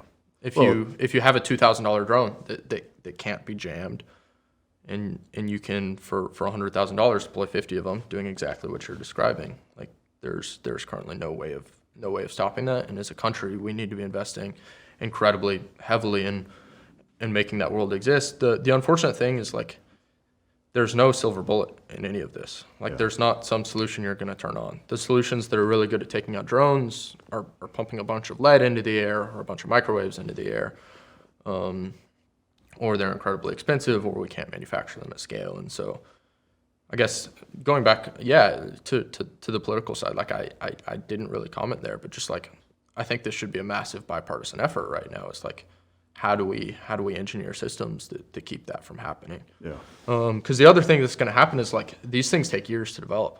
Like, it's not like that fentanyl bomb you just described goes off and, like, suddenly we dump $1 trillion on the problem and problem solved. We have this national sort of level defense system. We're not going to be able to do that. Like, if we wait for something like that to happen, no amount of money will let us develop something like that quickly enough, and certainly not manufacture it quickly enough. Because you're talking about, if you're serious about deploying these systems, you're going to be deploying hundreds of thousands, if not millions of them. Yeah. And it's sensors, and it's a variety of different shooters, some electronic, some kinetic. And so that needs to be a major focus. Yeah. You mentioned energy-based stuff that to kind of get into. Can you kind of, I guess, speak to that and define what that looks like? Yeah, that's the area we work least in as a company. I'm sorry, I don't have a great answer there. I mean, you can do a few things on the RF side. You can spoof. So, like, if someone's using GPS, you can make them think they're somewhere they're not. You can actually mess with communications and sort of hack. You can tell someone to land. You can tell someone to go somewhere. You can jam GPS. So you can essentially make it such that you don't know where you are. You can do the same on comms. This is what we're seeing like crazy in Ukraine. So like a lot of these FPV quads will fly on like 4.8 gigahertz. It's just like a random example. And they've started doing stuff to mitigate this. But if your drone's flying on a specific frequency and I pump a ton of that frequency into the air, like I can black out your comms. And so we're seeing an entire arms race right now on anti-jamming based communications. All that stuff breaks down though when you have drones that just don't communicate, right? So like a glide on terminal is not relying on any sort of RF, and so suddenly those solutions aren't incredibly useful. Once that state is reached, the next is to pump enough energy into an airframe to actually like disrupt the circuitry. So like one way you can actually navigate in one of these RF denied environments is with like an IMU, right? So that essentially registers acceleration, it registers rotation. It's an inertial measurement unit. Those are pretty complex, and if you pump a bunch of energy into them, like you can essentially fry that thing or make it think it's somewhere it's not. So that's probably the next level. The issue with those systems is that is a ton of energy you're talking about. And the second you start adding a carbon fiber airframe, the second you start wrapping the thing in copper, it becomes very, very hard to do that. The other issue with those like solutions is that they lose power exponentially with distance, right? Which makes total sense. But if you're trying to intercept something 10 miles away, that's probably never going to happen. And then similarly, they're relatively directed. And so if you're very, very close, you're going to struggle with several different assets that are in that close. And so as we look at the electronic stuff, right now a bunch of the DJIs you can actually just jam. They lose signal and like they drop. And that's great. And that's like, we need to be investing in those capabilities immediately. And then the next step is like, if you're looking at something like a shot head, it is actually within the realm of sort of physics to pump enough energy in to disrupt one shot head that's coming at you. But if you have this future world of incredibly smart state or non-state actors flying close to the ground, pre-positioning quads to pop up in the middle of something, it becomes much harder. Yeah. In that same kind of vein, I guess, I remember seeing a theory. I don't even know if I'd call it a theory. It was a story about, or a speculation rather, about this airplane helicopter crash at Reagan here not too long ago. And I remember seeing something about there was a speculation of a remote system being able to be potentially jammed in the Black Hawk that would have forced it to fly right into the airplane. It quickly went away and was disregarded as not possible, but I'm curious, with all of your knowledge within that kind of realm of space, is that something that is even worth being concerned about? That, let's say, a big state-run entity could do something like that here in the United States, to jam and start running planes into each other? I think running planes into each other, I'd like to believe likely no.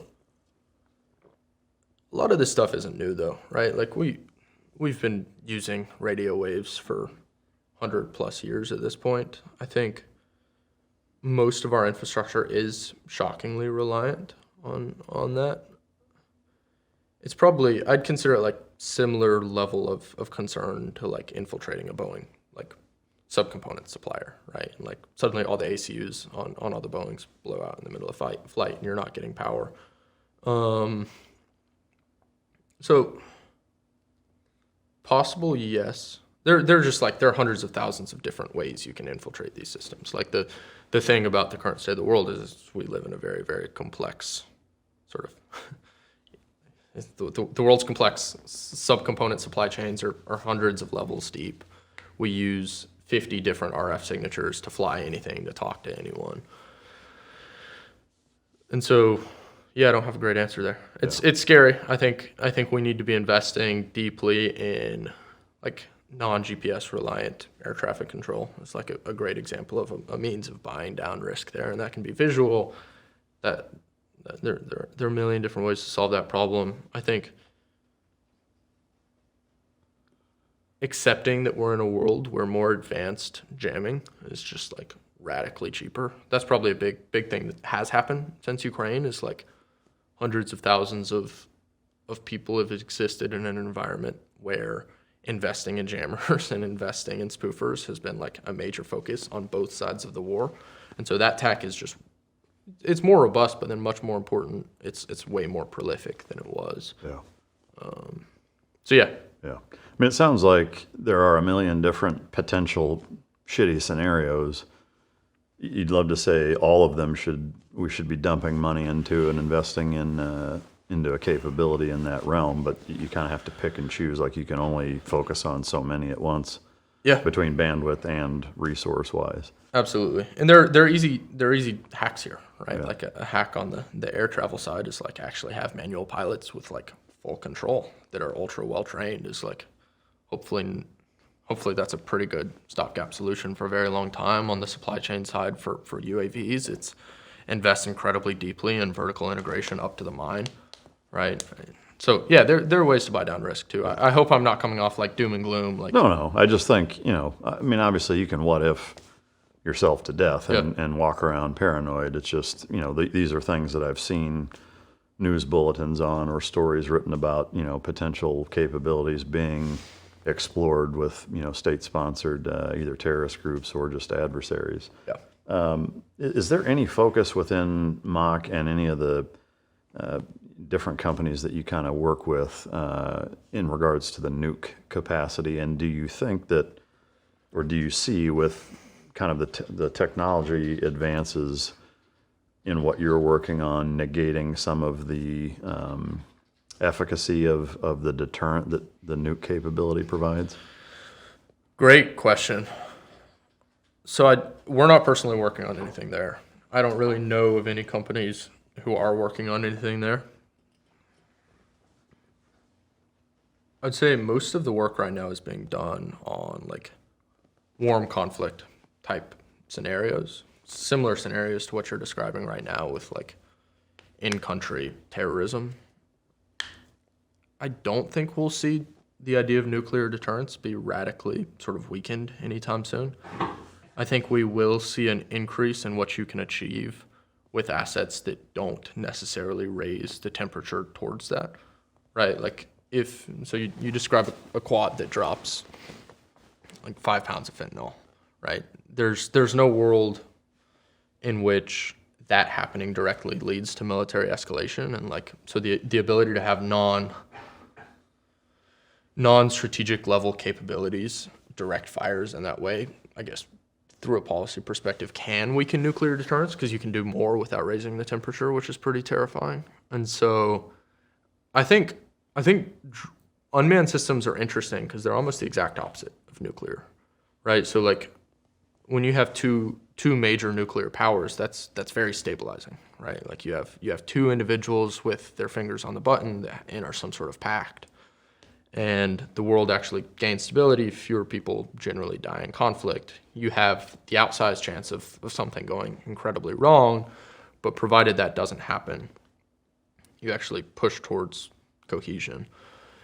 And then along that thread, like a nuke doesn't allow you to necessarily own anything, right? Like if you nuke a city, it's gone. It's not a very in the strategic sense that I was describing, is in like take out a specific ball bearing manufacturer. It's not necessarily a very strategic capability. Unmanned systems are almost the exact opposite. Where like a teenager for like a couple $1,000s can go online and buy enough components to build themselves a fully GPS denied like navigating fixed wing, right? And so there's a world where people for $10,000 have equivalent access to tech that like the U.S. government does. And that is a very destabilizing world. But it's also hopefully a world in which the stakes for massive human loss of life also decrease, right? Because these capabilities should be more directed. They should be more strategic. But it keeps me up at night more, because there's a world where like if a power like China has access to 100 times more of these capabilities than we do, like their ability to control things, not destroy them, is going to be so prolific that their ability to sort of put their finger on the scale is going to be huge. Yeah, that is terrifying. Going back to a little bit of the energy stuff, what role, if any, do satellites and kind of the energy-based weapon systems, lasers, et cetera, from outer space, what kind of role do you see those playing? Is it anything that you plan on MACH getting involved in down the road? Awesome question. So 2 things. One, I think I might have. I meant energy as in like how do you fuel a Viper, not actually like directed energy in some ways. Okay. So we should talk both. I think directed energy from space is super interesting. It's just going to be incredibly expensive, and satellites are hard to defend. So anytime you're pumping out energy, you're pumping out energy, and so you tend to reveal your location pretty quickly. And I think the biggest thing we will see in future conflicts is the inability to defend a very strategic centralized target against very, very, very large numbers of cheap assets. And so space-based energy, like the rest, really, really interesting, probably allow you to do some cool things, but very, very hard to be high energy and stealth. The second you're high energy, you reveal your location to anti-satellite weapons that already exist that are relatively cheap, at least significantly cheaper than whatever you'd have to put up to do that. Right. Does that answer your question? Oh, for sure it does. I mean, so to me it sounds like it's not really worth putting a ton of R&D into because it's too expensive. While yes, maybe the capabilities are significant, they're so easily defeated by, far less robust infrastructure that it's just not, the juice isn't really worth the squeeze of messing with it to a large degree, at least not right now. That would be my take, and I would say the difficult thing here is you have to prepare for any sort of level of warfare to occur. So if you're in an all-out kinetic conflict with unmanned systems flying back and forth, totally. Like I think your ability to get something like an oil tanker out of a port in that world is going to be near zero. And then on the other end, like if you're fighting those in-country insurgents, like having your space lasers isn't going to help you take down a quadcopter dropping a 5-pound bag of fentanyl. There's somewhere in the middle where like if we're at war with like Iran or some of these like mid-tier threats, that's actually a great solution to potentially have for very specific things. But I think that the 2 ends of that scale are probably the most important to be investing in right now, because if we're fighting Iran, like we're very good at doing that. Like we can get the F-35s, or the Israelis got F-35s above their airspace. Like F-35 is a very capable asset in that world, but an F-35 is not going to stop that 5-pound bag of fentanyl. And then in a world where China has access to millions of assets like Glide, an F-35 is not getting off the runway. And so I guess all I'm saying here is my point is not to necessarily divest from some of these larger strategic capabilities. Instead, though, we do have to make sure we are ready to fight the all-out post-unmanned war and to provide sort of stability in the post-unmanned sort of future state of affairs. Yeah, no, that makes good sense. Going back to the energy stuff in terms of powering things, what can you speak to on that?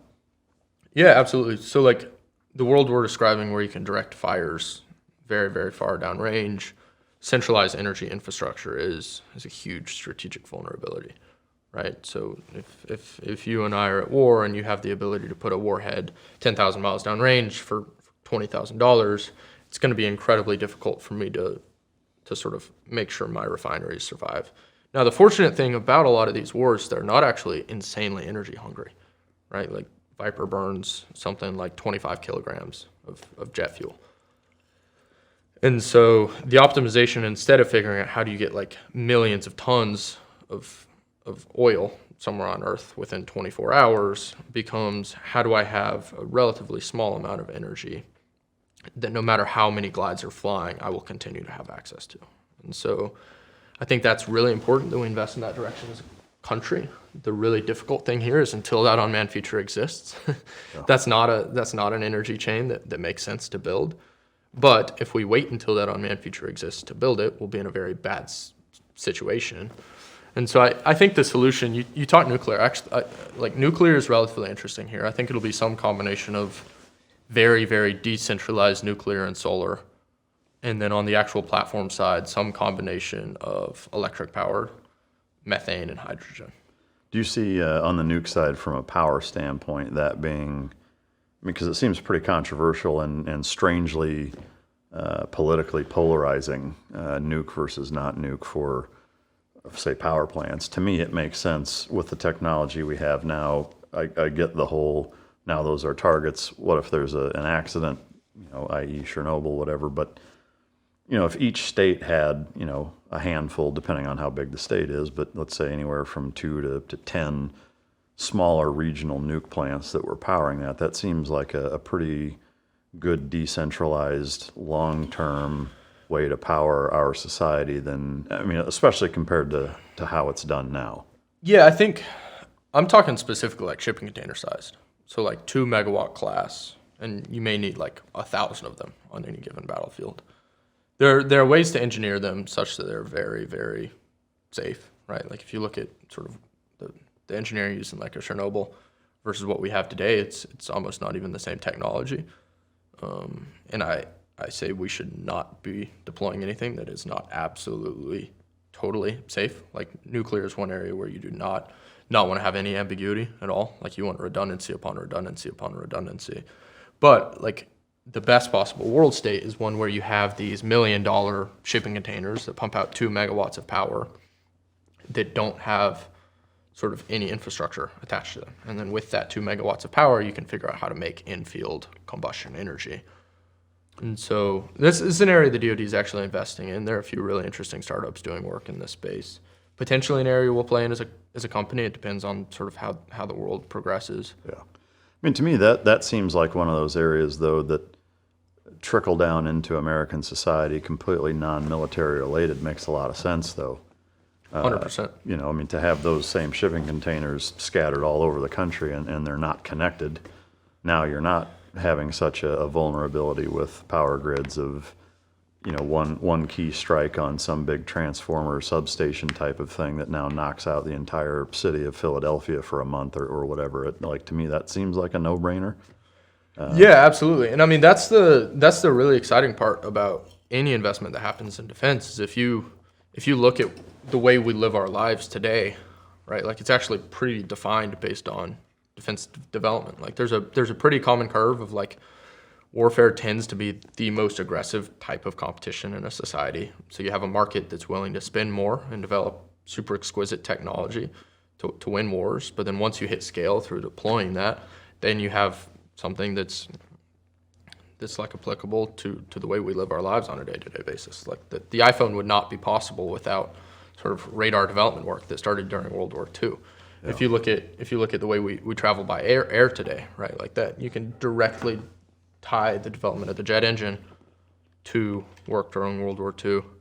It's steel. Yeah. like you can point to nuclear. The first computer was made to break like Nazi code. Yeah. And so a really exciting thing here is like, okay, if we as a country are going to spend trillions of dollars like developing these technologies, it is really, really exciting to think about the future world state where a lot of these things we're building have carried over into the commercial space. So like I can point to a bunch of examples of even things we're working on as a company that like I can't wait to hit scale through defense such that I can like pivot them back and hopefully make people's lives better here in the U.S. Yeah.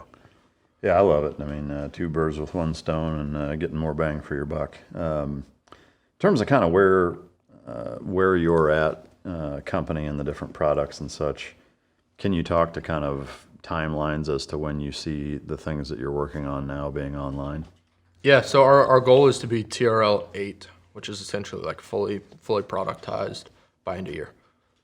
So essentially that is the ability for a user to deploy it, munition capable, GNSS denied. And so the work right now, things are flying. Now the work is essentially refine, reach very, very consistent flight, integrate warheads, integrate GNSS denied navigation, and go and deploy the things.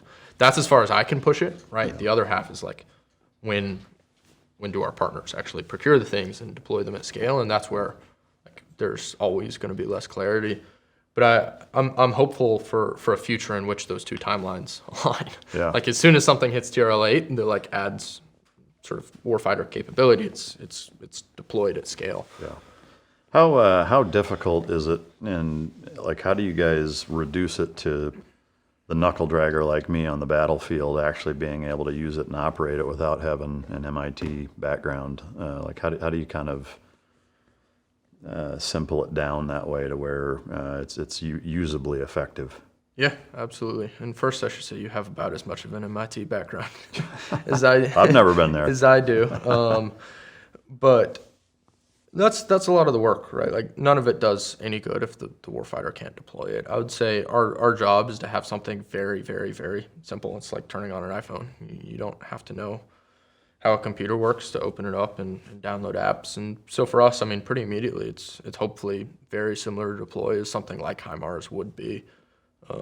And then a large part of the software side is continuing to sort of expand that capacity and either create or integrate with known solutions for these things. And then on the hardware side, it's reliability engineering, like taking the thing to negative 30C routinely, doing all kinds of shock and vibe testing, making sure the thing like fucking works every time. Yeah. One of the notes I have here is that you were selected by the Army Applications Lab to develop a vertical takeoff cruise missile. Can you talk to that? Yeah, so that's Viper. Okay. So that's the same thing. You mentioned it's run by jet fuel, basically, right? Can you talk at all to what the actual power mechanism or engine is in that? Yeah, it's a pretty traditional, I mean, turbojet. Really? Yeah.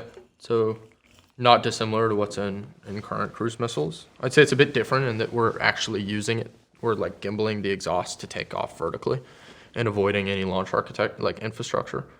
But on the engine side, it's pretty caveman like. Yeah. I mean, is it like power wise? Is it rated the same way, say, horsepower and torque is, or is it totally different?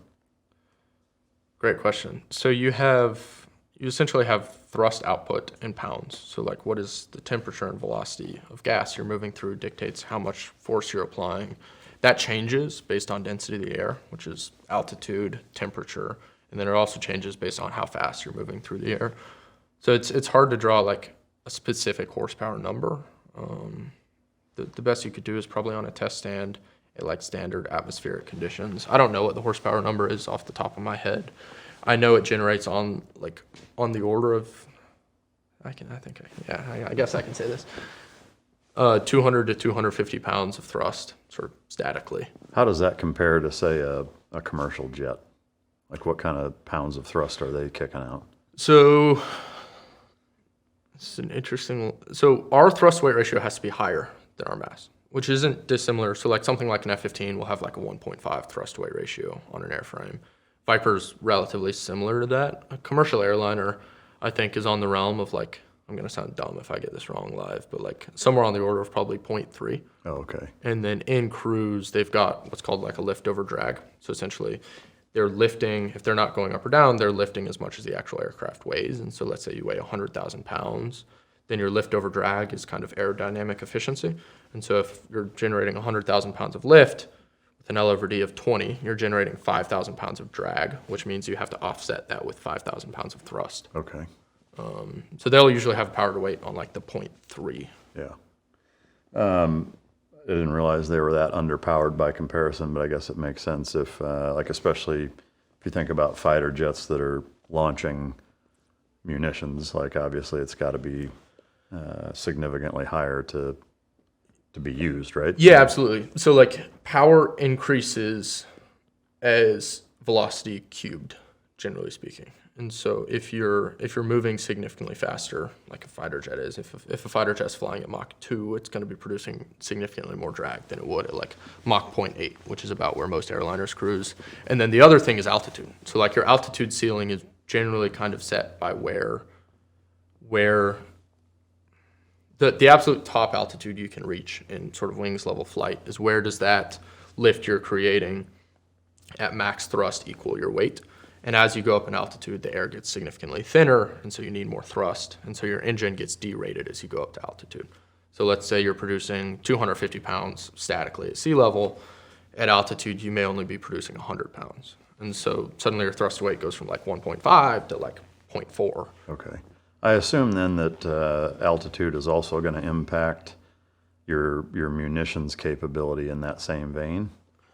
And like Viper specifically? Well, really any of it, but yeah. Yeah, absolutely. So as long as you're using air-breathing propulsion, altitude will derate thrust. Right. You can fly faster, and then there's more air moving through the engine, and then your speed's back. And so that's how something like an SR-71 will cruise at like Mach 3 up at some insane altitude. But Anyway, happy to dig into this. Yeah, well, I mean, to me, being a car guy, it reminds me on obviously a way smaller, fractional scale. But if you're doing performance testing in a supercar here, where we're 500 feet above sea level, and then you go try to replicate that same thing in Denver, absolutely, it's very different. So yeah, you can use a turbo to get more air density, and that's kind of equivalent to flying faster, right? But then you reach a point when air starts going supersonic over your wings. If you're designed for transonic, you can get like instability or literally tear your airframe apart. And as you go higher, like Mach speed actually decreases. And so really performant aircraft, like a U-2 flies in what's called Coffin's Corner. It's really interesting, where up at its like maximum operating altitude, if you go 10 knots faster, you're going supersonic and you're like ripping the aircraft apart. And if you go 10 knots slower, then you're stalling. And so really performant aerospace systems actually tend to operate somewhere in this middle ground. You have similar things on the structural end, right? Like if you overbuild something, then it's great. You're not going to tear your wings off, but you're overbuilt and you're not going to carry as much fuel. So like there are interesting stories of like U-2 pilots flying in Coffin's Corner banking, and their right wing will be going supersonic and their left wing will be like completely stalled. Yeah, that's wild. The physics component up at high elevation like that is fascinating. In terms of the products that Mach is going to be looking into, can you, to the best of your ability, talk to kind of what you guys are going to be working on that you haven't mentioned, if there is anything? Yeah, absolutely. So, I mean, Mach's job is to be kind of the perpetual offset for America. And so hopefully Mach in 100 years is working in like an entirely different class of warfare than the one we're working in today. Specifically right now, our job is to provide an offset for China in a post-unmanned future. And that will continue to be better and better decentralized sort of offensive or defensive capabilities. On the offensive side, it will be more things like Viper. I don't think we'll ever build like a runway launched larger aircraft like a CCA. I also don't necessarily think we'll build like traditional cruise missiles, but there are many different sort of air power assets that need to exist. So what's the very small equivalent of a U-2? What's the very small equivalent of an SR-71? And then what are assets like that don't require a runway, that don't require centralized fueling? Is like probably the best way for me to define kind of the future of Mach unmanned air power. The next vertical there is the stratosphere, obviously starting with Stratus, but looking to build out an entire sort of ecosystem of stratospheric assets and totally sort of dominate that domain as a company. I think that's one of the best things we can provide our country, is like ensuring that America wins a stratospheric war. We'll continue to build out decentralized, flexible manufacturing capacity. Like I really hope Mach builds sort of the backbone for platforms like this, because there are going to be a lot of there's going to be a lot of customer demand that it doesn't make sense for Mach to satisfy, but it also doesn't necessarily make sense for other companies to invest very, very deeply in building out some of these subcomponents that we've already done. And so for me, being able to use our learnings to help those companies like satisfy that customer demand with less capital and on a faster timeline is really exciting. We'll push pretty hard on like unmanned systems defense. I think that was the more saturated market when we entered the scene. Stuff like Viper wasn't and still isn't really being done. But I do think we have some unique takes there that we'll build out. And then we will work in logistics and energy. So I hope Mach is in a position to provide the logistics for what these wars look like. I think it's very, very clear that like traditional cargo ships won't be survivable in these future wars, and so you'll have to have different assets there. And then decentralized sort of combustion energy production. So 100 years from now, maybe Mach is developing interplanetary weapons munition systems that are going to war with the colony that's on Mars that decided to say fuck planet Earth, and maybe potentially, probably not. Do you foresee a future where the fighter jet becomes obsolete, where even if it's unmanned? Because I saw an article here fairly recently where I think it was like it's either the commander of an air wing or maybe even the Air Force. I'm losing my fucking mind here. The Department of the Air Force, like the top guy, basically was did a ride along in some fighter jet, and they basically had a air-to-air combat scenario against an unmanned jet, and they got beat. Yeah. Do you foresee fighter jets in the traditional sense that you see now becoming obsolete in that way, where they're just going to be much smaller, where it's just not really the same thing? So, heavy caveat here. This is my worldview, and I'm like building for kind of the insurance plan if this does happen. This isn't me saying we should divest from fighter jets or anything else, but everything becomes obsolete on some timeline, right? Like if we were having this conversation during like 1930, the question would be like, do you see a world where battleships become obsolete? And maybe it wasn't destined to happen during World War II, but certainly today a battleship is obsolete. And so on some timeline, this idea of manned fighter jets that can only pull 9 Gs because they have a human on board and have to have climate control and have to weigh a certain amount and have to land however often to like let pilots rest, we unfortunately are going to see that world. And like I say this as someone who like spent my entire life wanting to be a fighter pilot. That's not to say people who are taking that path right now are on the wrong path, because I think there's a very, very strong chance that like that is the wrong worldview, and the F-35 is the most capable asset on the battlefield right now. Like if you want to go and take out, if we had to go and take out sort of Russian air defense systems, and like all our cards are on the table, I would pick the F-35 to go neutralize like S-300s and S-400s as like very capable weapon of war. But at the same time, I do think we're rapidly approaching a world where for several reasons, fighter jets are not that card on the table. And so the first is just human limits. And that's kind of, I think that was probably the F-16 piloted by I think it might have been Shield AI that you're referencing. And so if you're talking about like doing game time calculations very quickly, certainly if you're talking about having an aircraft that can go and pull 30 Gs and do some crazy maneuver, humans are already arguably worse than AI.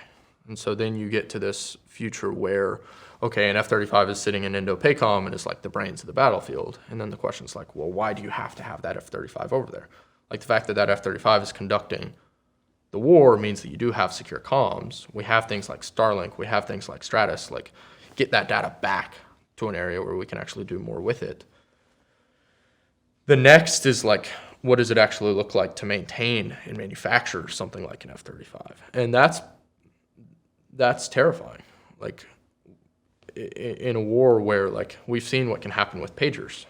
An F-35 has 1,100 different subcontractors. Like being able to produce that in one of these future unmanned wars is highly, highly, highly improbable. And so that's not saying divest right now, because it's still an incredible capability, and we have them and it's developed, and they're taking out really advanced air defense systems. But if you are truly preparing for that future conflict that may not exist in 10 years, may not exist in 100 years, but at some point in America's future, we will have to fight an unmanned war, you won't be able to produce your F-35s. And then the final one is, even if you can produce them, it's still a very, very centralized asset. And so in a world where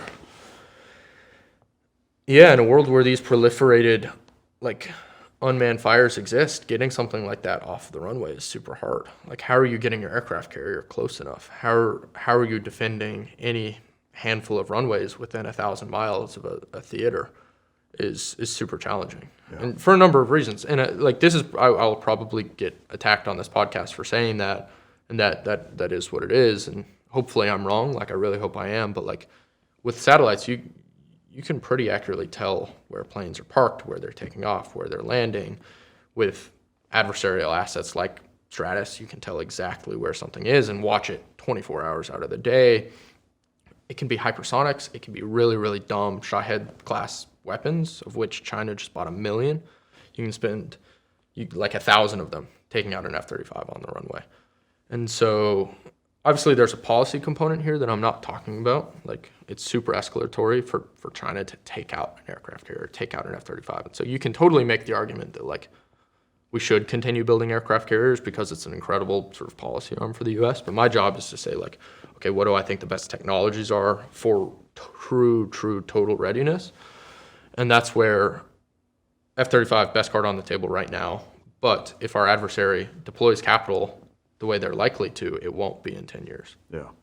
So I guess that leads to a follow-up of, with the F-35 being, from your perspective, kind of the best fixed-wing fighter jet in the world, does China, specifically China, and I would throw Russia in there too, because I know that they have a significant air-to-air capability that way, but how would you kind of rate us in terms of our comparison to those two superpowers with our Air Force and our capabilities?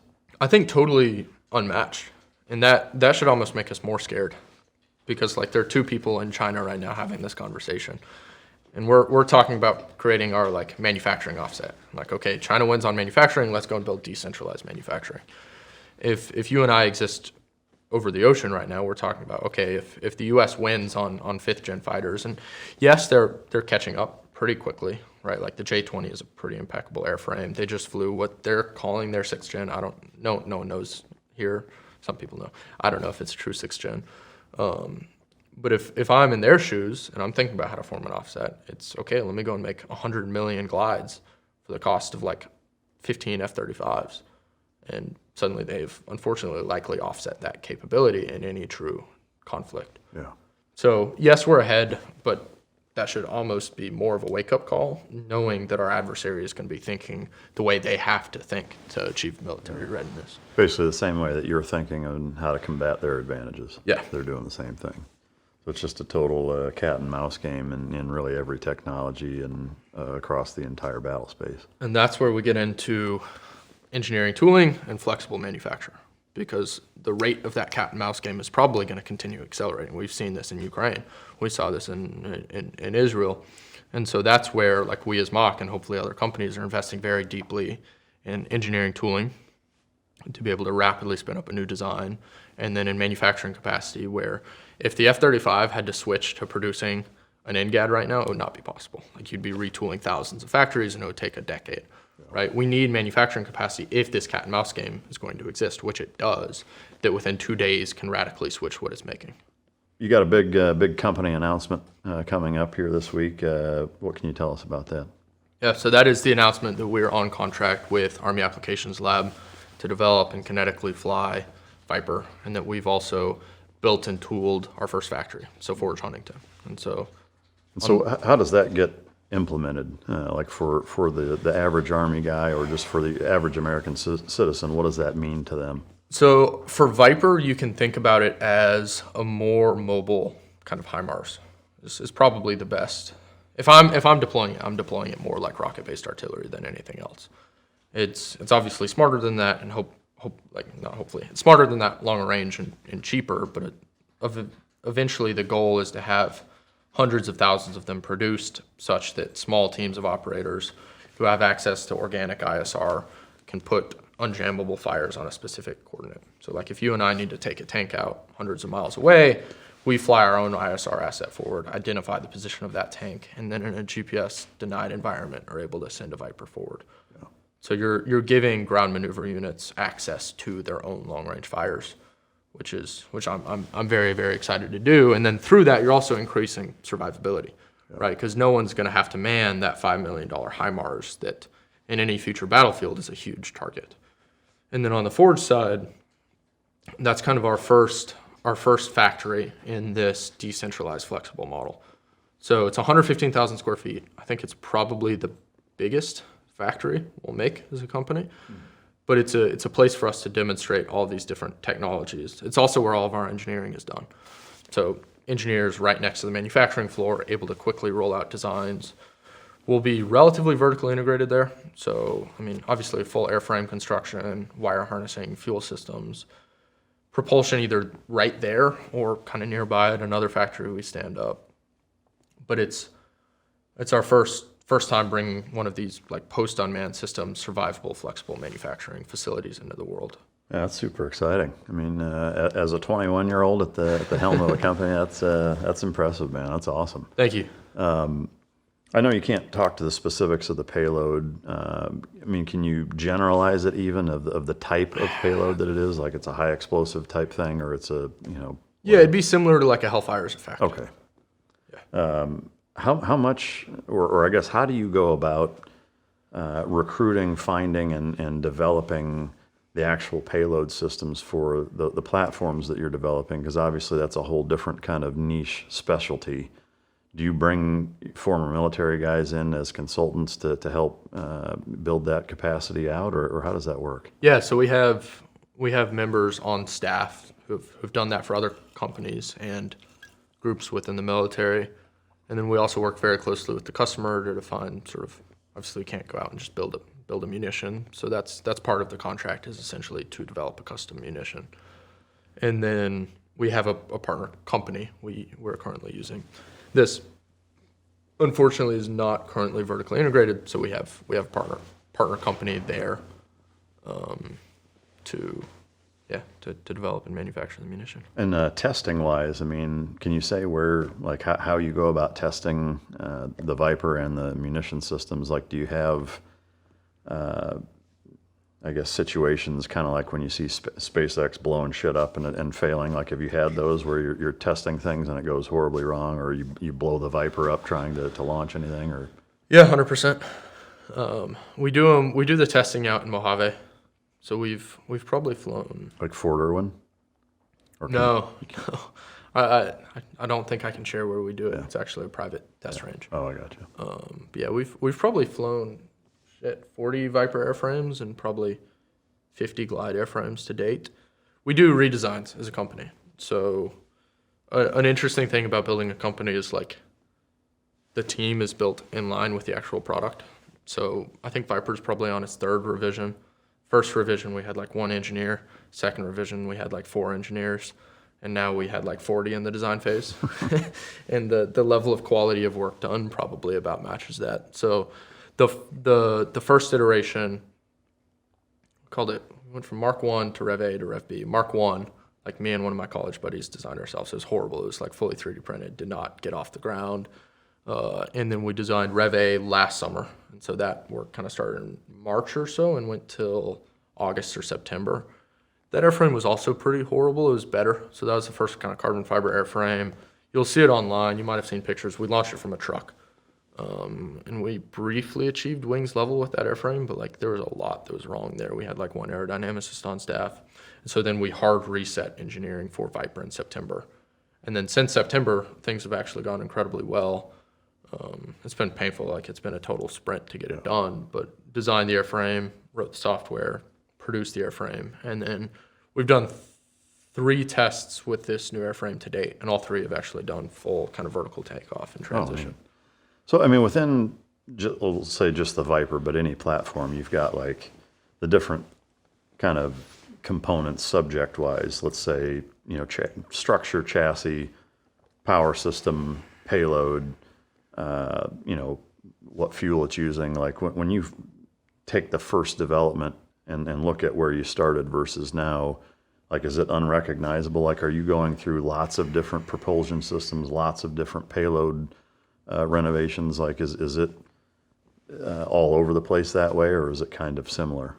For this product, very, very different. For future products, hopefully more and more similar. Yeah. That's so the 14-month to 14-hour. Yes. The 14-week to 14-hour. Exactly. Yeah. So like this one, when we started, I mean, again, we really didn't have engineers on staff.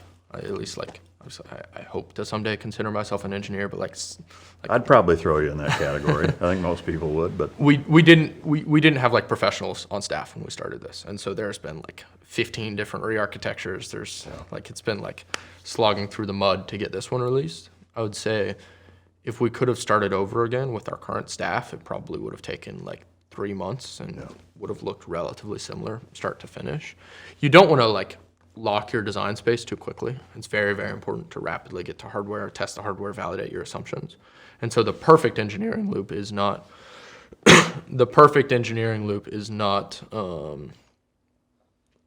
one where your hardware is completely similar the entire time. That means you're not learning through flight testing. That means you're not sort of adapting or challenging assumptions. And so I would say it should be somewhere in the middle. Like you want to have design knowledge such that you hard set the architecture and the subcomponents. Like the cardinal sin of aerospace engineering is to not know your propulsion before you start a program, because that sort of sizes the entire program, and that's actually something we were kind of forced to do with Viper because when we started the program, we didn't have a great engine supplier. But moving forward, this is an important part of Forge, is hopefully we have these vertically integrated subcomponents that we deeply understand, that we're already manufacturing, and I can essentially take them like Lego pieces, put them together, and then it's just the last 20% of refinement that you learn through flight testing. Yeah. So streamlining and efficiency across the board, pretty much. Yeah, that's the goal. Yeah. What haven't I asked you that I should have? It's been pretty thorough. All right. Is there anything else you want to bring up before I ask you my my last bullshit question? No, I'm good. I got one. Yeah, what do you got, Zach? Favorite quote? Oh, yeah. shit. I forgot to think about this Good one. catch, buddy. I was busy thinking about unmanned systems. Shit happens. Yeah, look, this is such a cop-out answer. Like, this is such a cop-out answer, but I'm not ashamed of it. Teddy Roosevelt, man in the arena. Yeah. This has got to be. Yeah, yeah. I mean, it's a tried and true, time-tested quote for sure that even before he said it was true for millennia. So I dig it for sure. What I wanted to ask is, do you have any completely non-engineer, nerd-related hobbies? Like, what do you do for fun, like just to blow off steam or fucking do something totally outside the realm of your day-to-day, if anything? Yeah, I still love making things whenever I get the time to. So like blacksmithing, woodworking, ton of fun. Recently, not very good at it. Hopefully we'll be better someday, but gotten into like MMA. Oh, nice. This is a lot of fun. There's a lot of places to train where you're at. Yes, Yeah. 100%. And so, yeah, that's a great way to sort of blow off steam and stay calibrated, and obviously just a ton of fun. And humble. Yeah, exactly. Shit will humble you faster than just about anything. Absolutely. Yeah. Yeah. Yeah. Awesome. Well, man, it was such a fascinating space that you're in, and man, just such an impressive path that you've done in such a short amount of time. You know, to me, it's remarkable the things that you've been able to accomplish at such a young age. But it absolutely gives me a lot of hope for this country in the future. Seeing, you know, a 21-year-old, you know, sitting where you're sitting and doing the things that you've done, and you know, just doing the things that you're doing. So I can't thank you enough for coming and sharing all this stuff and dumbing it down to a degree with which I can at least mostly understand it, and hopefully the listener can too. And yeah, I want to thank you. And in that vein, we got some parting gifts for you here. Yeah, since you're from Texas and you got shit kickers on, the one in the you got the challenge coin, which you probably have some, but This is awesome. I've actually never had a belt buckle. well, shit, now you can't say that. So you can match your boots, maybe fly back to California looking like a true Texan. I appreciate it. Thanks a ton. Yeah, absolutely. Thanks for coming. Cool. Yeah. To the list, anything else you want to bring up? No, I think that's it. Okay. To the listener, can't thank you guys enough for tuning in show after show, and you know, I hope that this sheds some light on kind of the current battle space and what our nation faces, what our government faces, what our society faces in terms of moving forward. And you know, to me, you're the quintessential Tony Stark 2.0, really. From you hate that fucking analogy. I mean, to me, like I said, Elon Musk at the beginning, but the more I listen to you, the more that sounds pretty apt. Maybe you're not cruising around in the R8 and tagging a bunch of journalists, but anyway, hope you guys enjoyed it. If you didn't, you know, you can choke yourself. And until next time, this is Mic Drop.